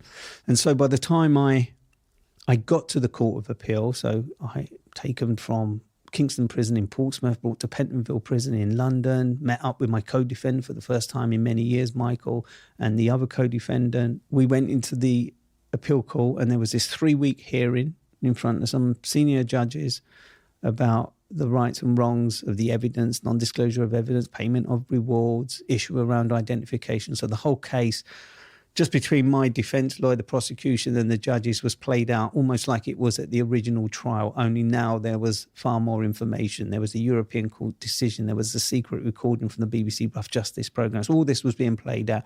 And there was a lot of attention from journalists, only this time on my side, as opposed to, you know, writing that I'm a monster and everything. So we won over the journalists who were also concerned about our convictions. But even on the last day of that hearing, the judges were pretty cruel, actually, in that they didn't make a decision there and then. They knew they were going to quash my conviction. They knew, as did the prosecutor, they knew that they couldn't withhold this conviction anymore. But what they did is they reserved judgment. And despite my defence barrister saying, well, you know, you should be freeing these men at least on bail until that judgment is made, they didn't. And so I was dragged back down to the courts and taken back to the prison, where I waited for another, and this was in the year 2000, where I waited for another few weeks, before I got that knock on my cell door from the governor saying, can you come down? I've got something to tell you. Your case decision is coming in tomorrow, so we need to take you back down to London today. And I walked up those steps at the Court of Appeal on the very last day. The judges quashed my convictions, made some derogatory remarks about the safety or non-safety of my convictions, but it was over. My convictions were quashed. And at that moment, it's hard to describe how I felt because I didn't feel anything. I really didn't feel anything until I was taken back down the stairs. They did something that I was unable to do in all those years that I was in prison, and that was open the last door that didn't have a handle on the inside. So in all the years that I was in prison, I never opened a door for myself. So this last door down in the dungeons of the Court of Appeal in central London was opened by a prison officer for the last time. And I knew that I was walking out of that door. Didn't think about it at that very moment, but on reflection and realising that that door that was being opened would be the last door that I wouldn't be able to open for myself. And when I walked out of the Court of Appeal door and I saw my sisters, my mum and my supporters, I I was able to fall into the arms of my youngest sister, who was my biggest advocate, and cry for the very first time.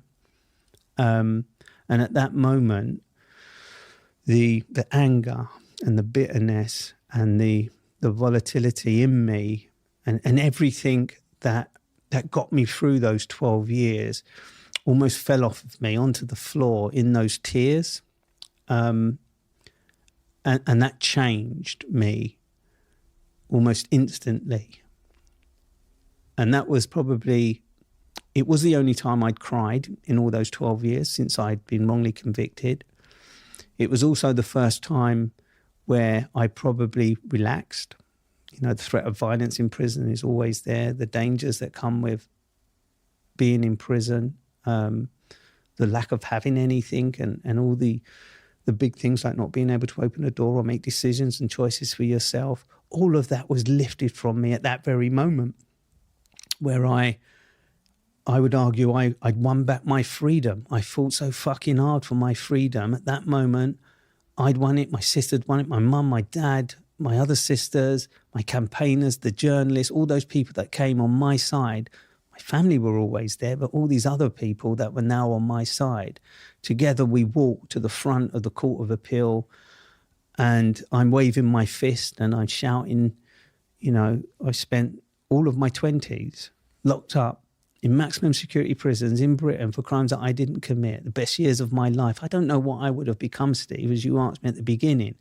But what I do know is that in those 20 years, I could have become anything. I could have met a person and been offered an opportunity. I could have been dead. I could have been anything. But what I was wrongfully convicted and imprisoned for 12 years, where I couldn't love anyone, couldn't kiss anyone, couldn't hug anyone, couldn't do the things that people were doing in their 20s, you know, developing friendships, relationships.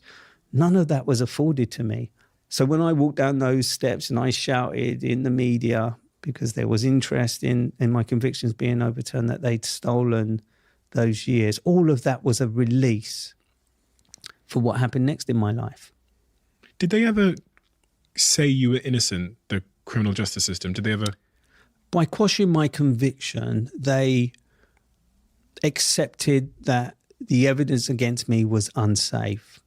As I said, when the judge quashed my convictions and made comments about no declaration of innocence, or this is not a judgment of innocence, well, who puts them in a position to make those kind of decisions?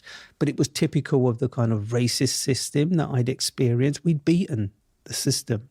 We'd shown them that they'd locked up 3 black men for a crime and crimes they didn't commit, and they just could not accept that.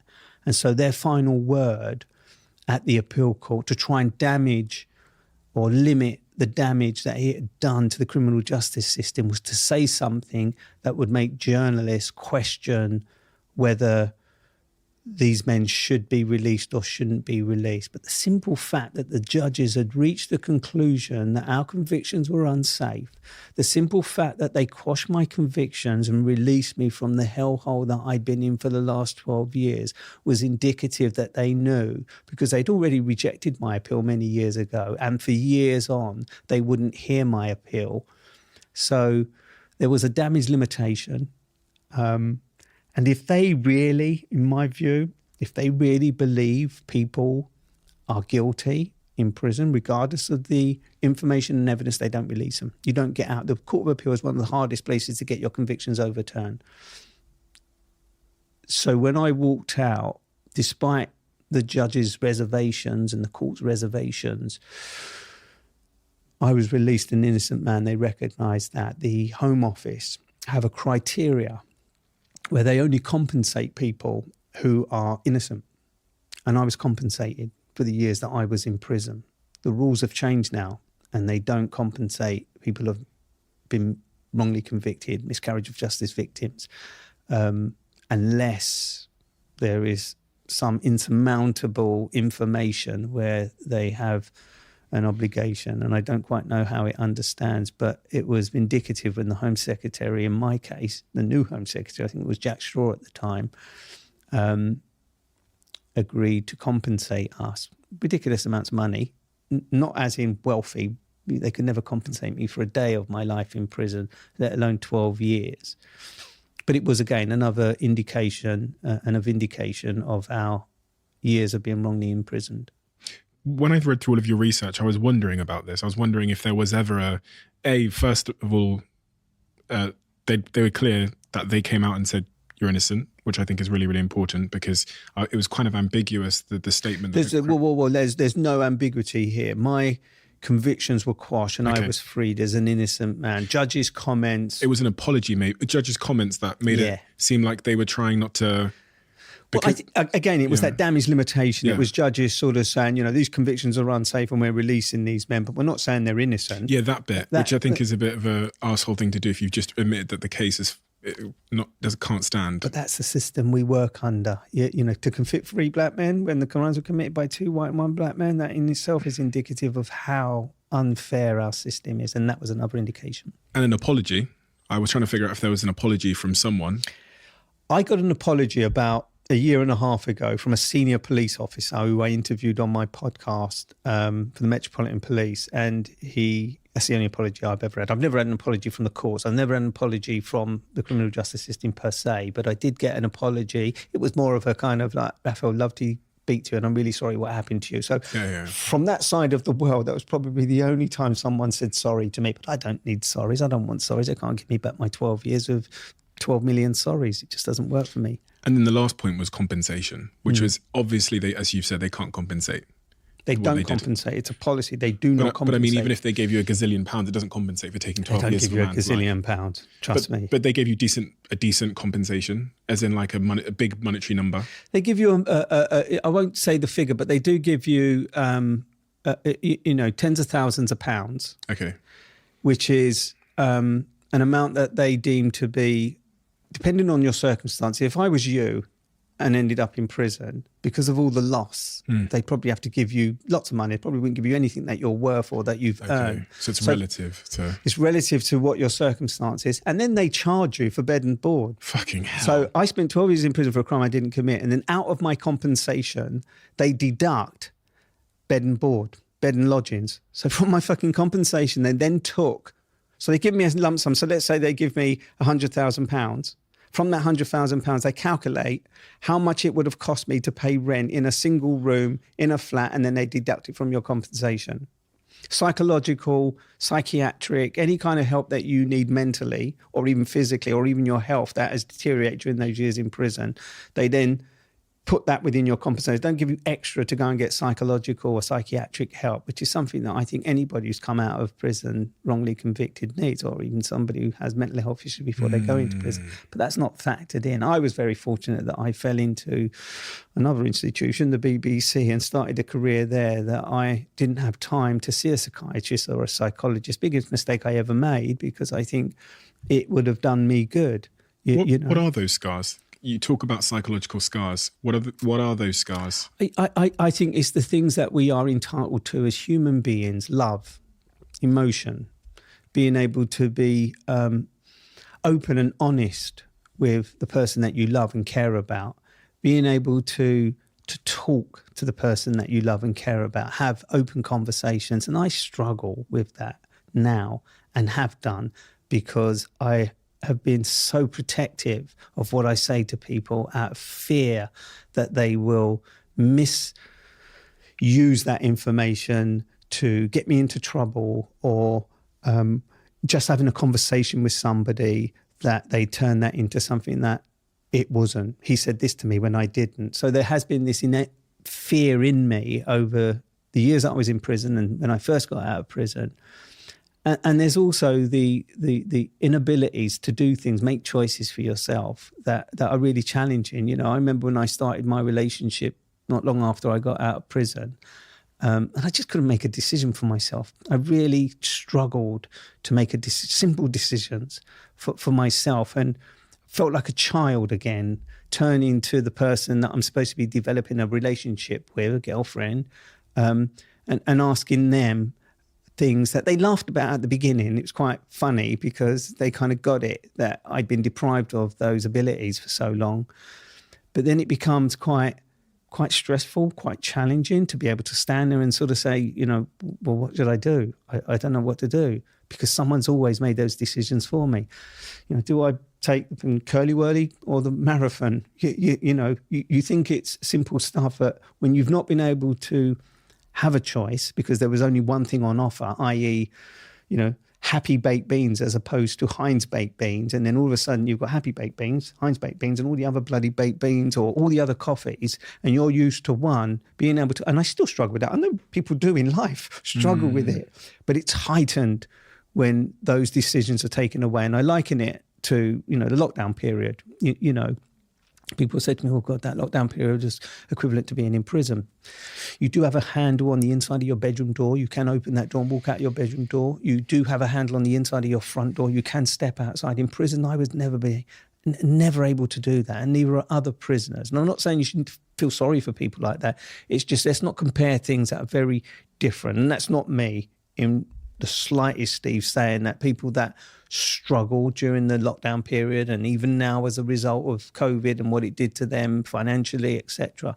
I'm not undermining that one little bit. But what I am saying is that those psychological challenges that I had to overcome, now I'm out of prison, and also running parallel to my new developed career as a journalist, somebody who never held a mobile phone until I come out of prison, no access to the internet, never use a computer, never held a microphone, did lots of interviews with journalists, but not on the other side, and bluffing my way initially with all these esteemed journalists who'd spent their whole life trying to get to where I got to within 12 months of getting out of prison. What does that say about the BBC? I don't know. What I did have was determination. What I did have was this ability to look the other man or woman in the eye who thought that I wasn't good enough, and that I didn't have the skills, or I didn't have the appearance, because I still had my dreadlocks, brown skin, brown eyes, and dressed very differently, sounded very differently. Not only did I have my South East London accent, but I also had the prison slang that came with that South East London accent when I became a reporter on the Radio 4 Today programme, where there are people who say you can only be on that programme if you speak the Queen's English. I'm far from speaking the Queen's English. My vocabulary has changed over the years. But I was sitting alongside some people who were supportive, but they had a difference. It might have been that they were gay and hiding their sexuality.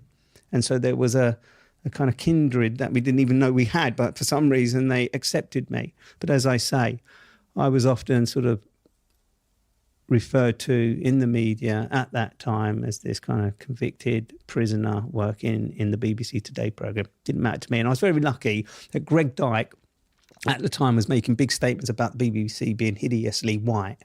And he was very supportive of the fact that the BBC had employed me, and that helped. After this remarkable career you've had following that day of your release in terms of your journalistic career, working at the BBC, then going on and having this mega hit Netflix show that everybody loves, and that is shot and produced in a very original way in terms of like empathy and such. Have you watched it? Yes, I've watched it, yeah. And most of my team have watched it. I think pretty much all of them. Okay, it's good. And they've, we were in a car last week watching it on the way to, maybe on the way back from the prison we're in. We were spending the day in. And Holly in my team was, is Holly here today? Oh, she was very excited, to say the least, at us having this conversation today. Oh, great. You travel all over the world going to prisons, meeting prisoners and seeing the conditions. What have you, and also reflecting on your own experience, what have you learned about the importance of hope? One of the things I wanted to ask you was, had you not taken to that typewriter and fought and not accepted the sentence, would you still be sat there now, knowing what you know about the system? Hope got me through prison. Hope, when you think about it, hear other people's stories, right? Hear other people's evidence. So there is an acronym for hope that we can use. Hear other people's experiences. And that's what I do. That's what I do when I go around the world making my Netflix story. I don't judge people because I know what it's been like to be judged. I hear other people's experience. That's where my hope comes from. That's what I give to people. So long before I discover that they are a serial killer in my Netflix show, long before I hear about the cruel things, wicked things that they've been involved in or have experienced in their own lives in terms of trauma, I hear their stories. I listen to what they have to say without judgment. I may judge them after I've discovered what they've done, and I do on some occasions, around sexual offences in particular. But I don't judge someone because I've been in that predicament where I've been judged so many times, and people have reached a conclusion of who I am and what I'm like long before they've even had a conversation with me or taken the time to discover what I'm really like, as opposed to what they've read about me or what they think about me. And so, you know, that's one of the things that I learned at the beginning when I started to shoot the Netflix series and going around the world in prison. It wasn't an easy thing to do. You know, I spent all these years trying to get out of prison, as I've said many times, so willingly to go back in and, you know, do this for a television program. But I decided to do it because I want to educate people. When I was in the isolation cell, stripped naked, bleeding and bruised, nobody heard my voice. I screamed and I shouted through the pain that I was suffering. Nobody heard my voice. When I was even sitting in my cell with my prison uniform on telling people I was innocent, nobody heard my voice. What I've been able to do in this show is force people who watch the show to hear other people's voice. That's not them questioning whether they're guilty or innocent, whether what they did is good or bad. It's just giving a platform in a secret world that we hear very little of. We have all these mythical programs, Breaking, you know, Prison Break and other, you know, Orange is the New Black. So we have these programs that kind of sensationalize or glorify what prison could be like. But the reality is sitting down with a man who's done some horrific things, telling his story, trying to understand why they've done what they've done, and then finding the balance between how you then rehabilitate somebody like that. Is it possible? But also, from the victim's point of view, how do you treat somebody once they've been sent to prison for punishment? Should they continue to be punished in prison? Should they live in these inhumane conditions where they're not fed or they're not provided with the basic human rights that we all are entitled to, whether you are a prisoner or not a prisoner? And that includes the staff, because people that go into these environments to work, you know, they don't deserve to be treated like subhumans just because they work in these environments, but they are. Yeah, I've got a ton of respect for them. You know, especially after visiting that prison, I had a huge amount of admiration for the staff that work there and what they also go through. And a lot of them had from the ones that I spoke to, very good intentions as to why they'd come to work in the prison, which in many respects reminded me of like many of the teachers I met when I went undercover in a school and got to meet them teachers in rough areas. But this also led to your foundation. Mm-hmm. Could you tell me what your objective is with your foundation and why?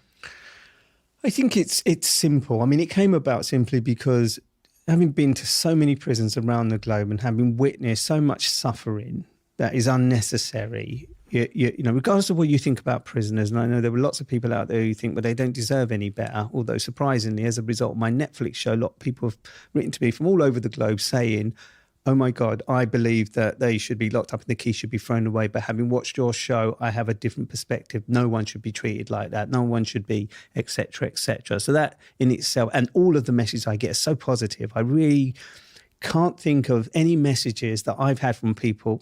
There are occasions, of course, but 99.9% of the messages that I get from people all over the globe ask me how they can help, what they can do. In my recent Moldova episode, I interviewed two guys. One of them killed an elderly lady and a young lady, and the other one killed a woman, a police officer. And I've had an avalanche of messages from people asking to send them gifts because they talk about, you know, their elderly parents having to look after them, but they're going to die soon. And people asking, and I'm thinking, well, there is humanity. So that's what my foundation is about. It's about humanity. It's about treating people rehumanized. And so we have this strap line: rethink, rehumanize, and reintegrate. And for me, it's about the policymakers and decision makers, but also businesses outside of these locations where these prisons are, getting involved to rethink what the purpose of prison is and what we can do to educate or skill up, train individuals that are in prison that are not being given these opportunities because there is no resource to provide these opportunities. If you went along to Felton the other day, you would have witnessed programs and projects that they're probably running with the prisoners that may provide an opportunity, if these guys take these opportunities, to change their lives. Steve, trust me, in many of the places that I've been around the world, they just do not exist. People who have had traumatic lives that have led to them ending up in prison, doing the things that they do, have no therapy or any help. They are not afforded any education to address their offending behavior, which means they are potentially going to commit more crime when they get out of prison. And I think we should care about that, and we should try and do something about that. And what can you do? Okay. A hungry man can be an angry man. So if I'm going into Papua New Guinea and there are prisoners who can't be fed, surely there is a sustainable way, because they have the land and in the prison, surely there is a way that we can teach them to grow tomatoes or potatoes, and they can be self-sufficient, so they can provide for themselves. Why can't a local business do that? Why can't the government do that? So the foundation is about rethinking the policies in prison, how to rehumanize the way we treat prisoners. I've seen some of the most horrific videos that you would ever imagine seeing, and I could show you these videos that prisoners have sent me of...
the murders that take place, that they're filming on mobile phones. I mean, how dehumanizing and desensitizing is that for a prisoner to send me a WhatsApp message of a video as they are killing someone in that very moment? That is barbaric.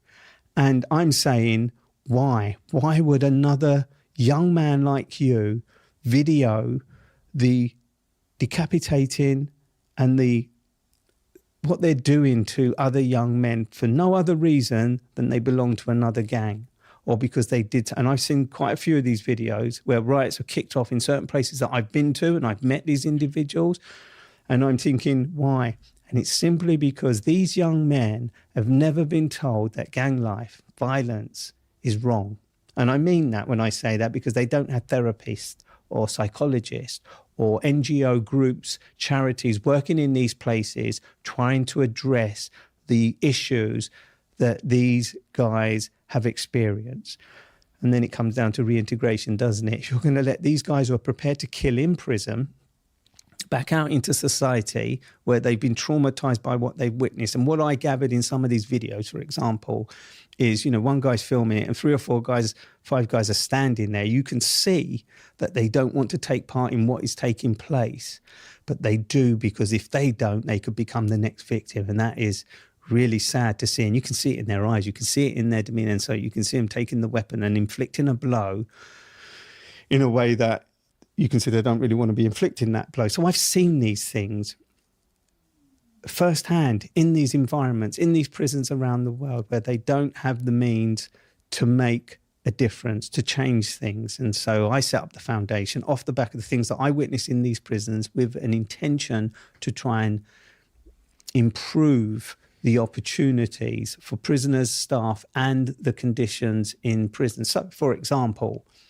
I was in a prison quite recently where they are trying to encourage prisoners to take up art, but they don't have any resources. They don't have any materials to provide. So I'm sort of saying, okay, if I can find somebody who's an artist who can donate this material to this prison, and then we take it a step further. We use that art to create art therapy, where some of these guys who would not otherwise step into a therapeutic room could be encouraged to go in there to do what they do, which is paint, but also address some of the traumatic experiences that they've been through or have witnessed that makes them the person that they are. So there are ways, as I've just explained, that you can make a difference, and the authorities want it. You know, I speak to the directors of these prisons who encourage me to come back and get involved in the work that they're doing. A pot of paint, you know, some of these prisons are so broken, a pot of paint will make a difference. But you're also not just giving them the pot of paint. What you're doing is you're asking a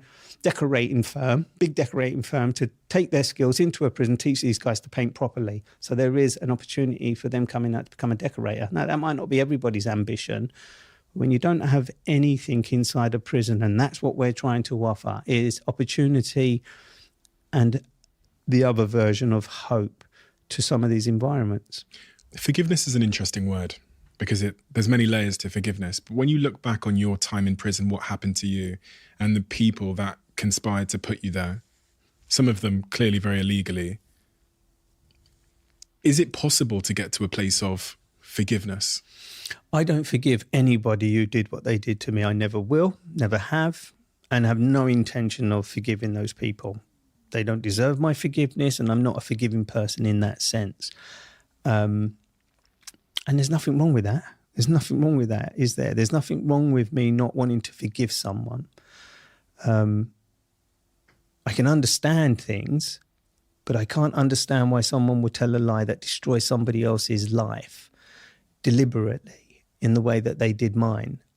So I have no intention in my heart or mind, and that doesn't make me a bad or a wrong person. I'm in my right not to forgive someone for something that they did, in the same way that, you know, someone who thinks they're in a solid relationship is cheated on, and they decide to break up and they can't find forgiveness for that person. Forgiveness doesn't stop you moving on. Forgiveness doesn't stop you becoming the person that you have the potential to become.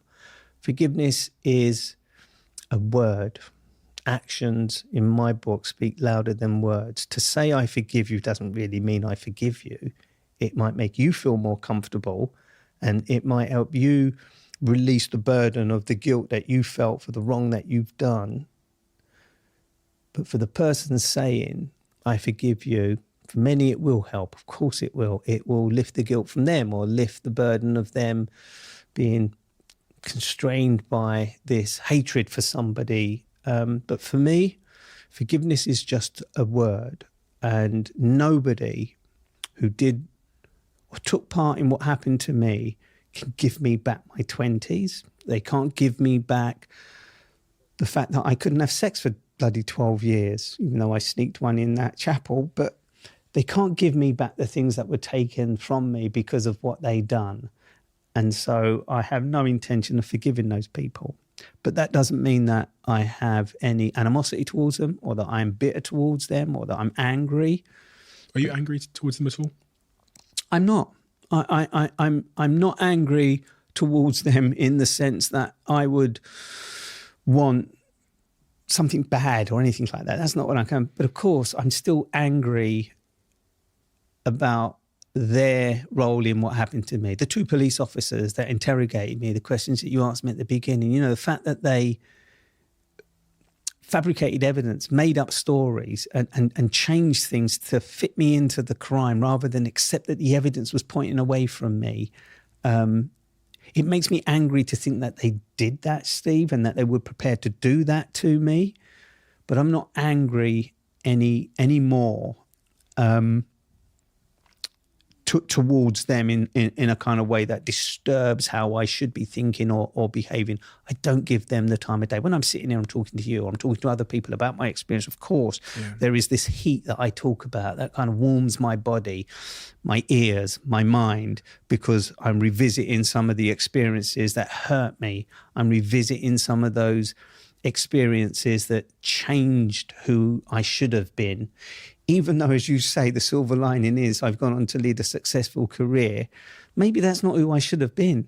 Maybe I should have been somebody else, but I would never find out who that somebody else could have been. Maybe in those 12 years that I was in prison, I discovered a love with my dad, where hugging him and kissing him on the cheek became natural instead of it becoming something I forced because I saw other people doing that. I had a question asked me, which you just reminded me about, from a guy called Mo Gaudat. They do this eraser test, and they ask people, they said, of the most traumatic experience you've been through in your life, of all the most traumatic event, if you could press a button and erase it, would you? Now, if I put a button in front of you and said, you press this button and it erases those 12 years, and it erases the sentencing and all that day, those people that stormed through the door in the middle of the night and arrested you, would you press the button? Would I press the button that would erase who I am? No. Because that's what it's doing. It's not erasing a trauma, is it? It's not erasing an experience. It's erasing who I am. That's what you do when you press a button like that. You're erasing the person you are, and I'd never erase who I am. I'm proud of who I am. I'm pleased about what I do, who I become, the people that are in my life, my mission, what I've earned, what I've lost. And to press that button, I'd be erasing all of that. And I wouldn't do that, even if it was to just erase that period. Because I am who I am because of my life experiences and the journey that I've been on and the people that I've met along the way, the things that I've witnessed, the things that I've learned about others and about myself. I have this this skill, is how I'm going to describe it, right? We all have a skill of some kind. Yours is making money, running businesses and having a brilliant podcast studio and a great team, right? I learned a skill, and I alluded to it earlier on, where I read the character of men for so long in such an intimate way that it does put me in a position of survival when I go into these prisons. When I look a guy in the eye who's killed 5, 10 people, and I'm in a room with him on my own, or I'm interviewing him and his behavior, his characteristics. Trust me when I say this. In the years that I was in prison, I think I met every type of character man you could possibly meet. You know, because not every prisoner is the same. There are guys in there who are entrepreneurs and have earned millions of pounds, but they killed their wife in a moment of madness. There are guys in there who came from council estates like me, who got caught up in knife crime and violence and drugs. So there are all types of prisoners. You know, I've talked to various people who are fraudsters, who run, you know, successful businesses, whether it's Wall Street or some new .com business. I had a guy on my podcast the other day, lost billions of pounds, John Lefray, who set up the first Nutella business, which is one of the very first .coms before PayPal started and stuff. So I had him on my Second Chance podcast the other day. Multi-zillionaire, still a multi-zillionaire, but he did end up in prison. So you come across all types of characters in prison, and that allows me to do the work that I do in the environment that I work in at the moment, which is probably the most important piece of work that I've done in my whole journalistic career. So I'm not going to erase anything that has given me the tools to be the person I am, love the way I love, care the way I care, and make the difference that I want to make. The work you've done, the Netflix series you've produced, and the work you continue to do is incredibly important work, because it's shining a light and giving, as you've said, giving a voice to people that don't have that voice. It's incredibly entertaining, maybe to its detriment because it becomes a bit binge-worthy. But I would highly recommend anyone that hasn't seen it to go and watch it ASAP on Netflix. And I think, you know, everyone's always scrummaging around trying to find a good Netflix series to watch. It's one of my very favorite, and the team here are just obsessed with it, absolutely obsessed with it. Outside of that, your foundation feels like there's a little bit of almost coincidence to me meeting you after all the things I've described. Well, that depends what comes of this conversation. Yeah, exactly. Is the thing. But I love the idea. Listen, you're a man who's successful, right? And you've taken some time out of your day to go into a prison to talk to guys. You don't even realise the impact that you probably made, because these are guys that have probably never been in a space like the space that you shared with them or heard somebody. And I know you've got a bit of a backstory yourself, which is why Steve's coming on my podcast, but you have a little bit of a backstory where, you wasn't born with a silver spoon or a gold spoon in your mouth. I don't know your story and I don't want to know it until you share it with me, because I think that's the best way of learning something. Yeah. If you've got a book, I might be tempted to read bits of it so I can inform myself, but I discover. And so, it's great to hear that you've taken the time to go into a prison to find out what that's like. It is a secret world. But it is a world that holds people like you and me, brothers, sons, husbands, lovers, and potential for being all those things as well, guys, that are dependent on drugs. More importantly, many prisoners suffer from mental health issues, and those issues are not being addressed if the resources are not being put into those places to address those issues. So I admire the fact that, you're not just watching Netflix and Inside the World's Toughest Prisons and me getting stripped or threatened or whatever, but you're taking time out of your busy schedule, as is your team, to go into a prison. Whatever your motive, I don't care what the motive is, the fact that you've gone in there and learnt something, come away, felt this burden on your shoulder. I'm getting that goosebumps just because the description, leaving there, it was, I had a weird thing to say silent, but I remember the day after posting to my team and just saying, I need to do something about this. But it was overwhelming, I think, is the feeling. That's a good way to describe it. I was overwhelmed to the point of silence because for the reasons I said earlier. When you asked me about my foundation and I say to you, look, this is what I'm trying to do, what do you think about something where people are trying to help people or the environment? Oh my God. I'm all for it.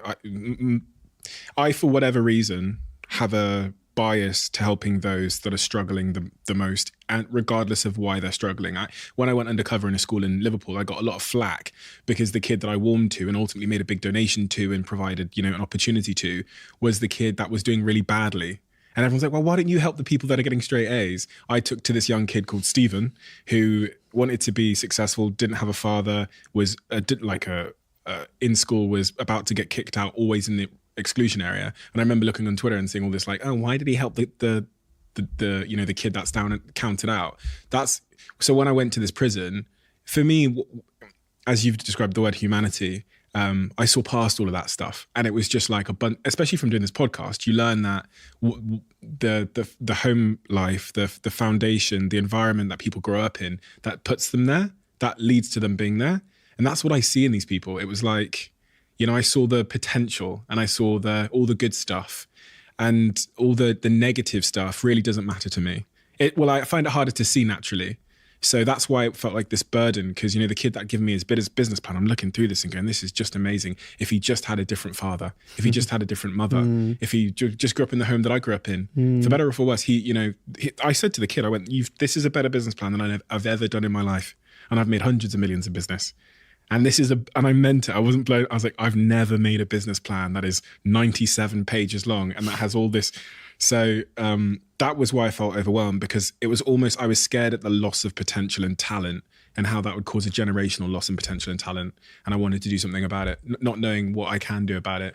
I saw small things, which we can talk about, but as it relates to skills and upskilling people, and really, I didn't feel like the prison was teaching them. They're teaching them some amazing things which blew me away. But as it relates to I run a creative business right now. If you could train 5 people to do this particular thing, I will hire them. I don't care, And I'm actually talking about video editing, funnily enough. They weren't learning video editing, and they said, well, we've not got anyone here that can teach them video editing. We can't hire video editors fast enough in all my companies. It's a no-brainer, isn't it? It's a no-brainer. I was saying to them, please can you start teaching these people video editing, and then I'll take them. And they were like, would you take them? I was like, yes, we'll take them from the prison when they're released. The last thing I wanted to talk to you about is love, because you found love shortly after leaving prison. You're married. You have 2 wonderful children with her. What does this person mean to you? What has she done for your life through all of that journey you've been on, the psychological challenges you faced with coming back into society after your sentence, and the journey you've been on thereafter? I think my love story is not after prison. It actually started long before I actually went to prison, because the woman that I married was a girlfriend before I got wrongfully arrested, convicted and imprisoned. We were both teenagers when we first met. And at that point in her life, she did have all the things that I didn't have: ambition, She was, head girl at school. She was destined to go to university. She was learning different languages. She went on holiday. I hadn't even left Southeast London. My first time on a plane at 32, going to, I think it was Fuerteventura. I saw the waves splashing and thought it was sharks. I was 32 years old. That's how naive I was. So Nancy is her name. And we had a very brief relationship just before I got locked up. And during the time that I was on remand, she came to visit me in a horrible environment. I was a category A prisoner, which meant anybody coming to visit me got strip searched to visit me. So she endured quite a lot at such a young age. But she stuck by me in that early period where everybody was telling lies. When I was convicted, big decisions needed to be made. Obviously, she needed to get on with the rest of her life. I was destined to spend the rest of mine in prison, and that's exactly what happened. But I did have one picture of her alongside my family on my wall whenever I stayed in a cell long enough to stick it up there. And, she was a teenager, and she remained a teenager in all those 12 years, as did I. Although I was 32 when I got out and she was now in her late 20s, I was still caught up in being 20 years old, but given she was only one of a very few people who didn't turn against me, didn't tell lies, stood firm, not because she was a tough, resilient person, but because she wasn't telling lies. She wasn't persuaded. She comes from a good family who obviously didn't want to have very much to do with me now. So when I came out of prison, Steve, there was a handful of people I wanted to say thank you to, and we talked about thank you and gratitude. So I arranged to meet with Nancy, despite her wanting to meet me and people in her family not wanting her to meet me because they thought I would just bring bad to her again because she went through a real tough time. And I don't ever know what that must have been like for her because she was interrogated by the police, as was many other people that were associated with me at the time. And that must have been very traumatic for them themselves. But we agreed to meet in London Bridge where she was working at the time. And we did meet. And when I saw her and she saw me, it was as if those 12 years didn't happen yet. We'd both aged. I'd matured. She was still the very focused, determined person that she is, and smart and clever and beautiful and sexy and all the things that make you attracted to an individual. And I tried to chat her up, I think. I tried to chat her up again in the same way I tried to chat her up when we were teenagers. Didn't quite work because after we'd spent some time together, and it was really interesting because I was her first love.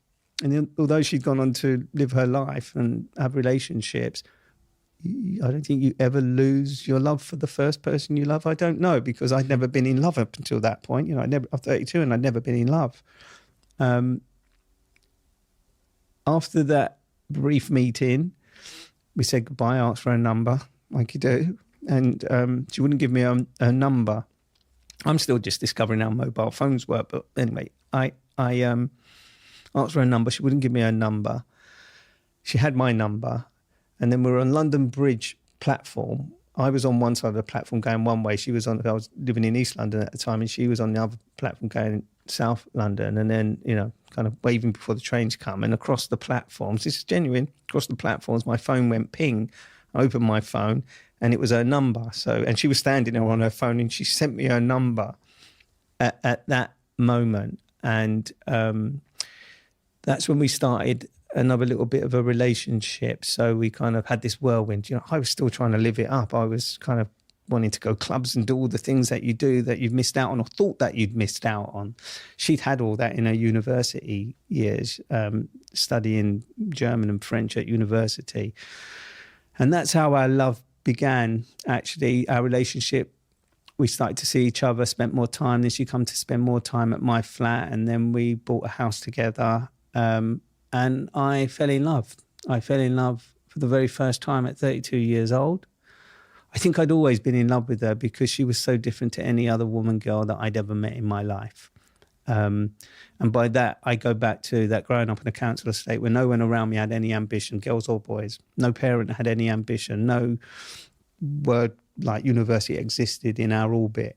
But she was the first person I'd met in my life before I went to prison, where university did mean something, education did mean something, aspirations of having a job meant something to her. And it was the same when I met her, only this time I'd heard of those things. I was aware of those things. And now it made sense why she was driven in that way.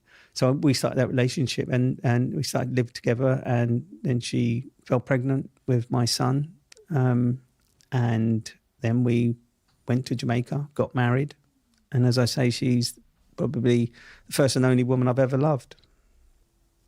We have a closing tradition on this podcast where the last guest asks a question for the next guest. They don't know who they're leaving it for. The question that's been left for you is, what is a mistake that you know you've made that you can fix, but you haven't yet fixed? I think it's going back to the question of my son.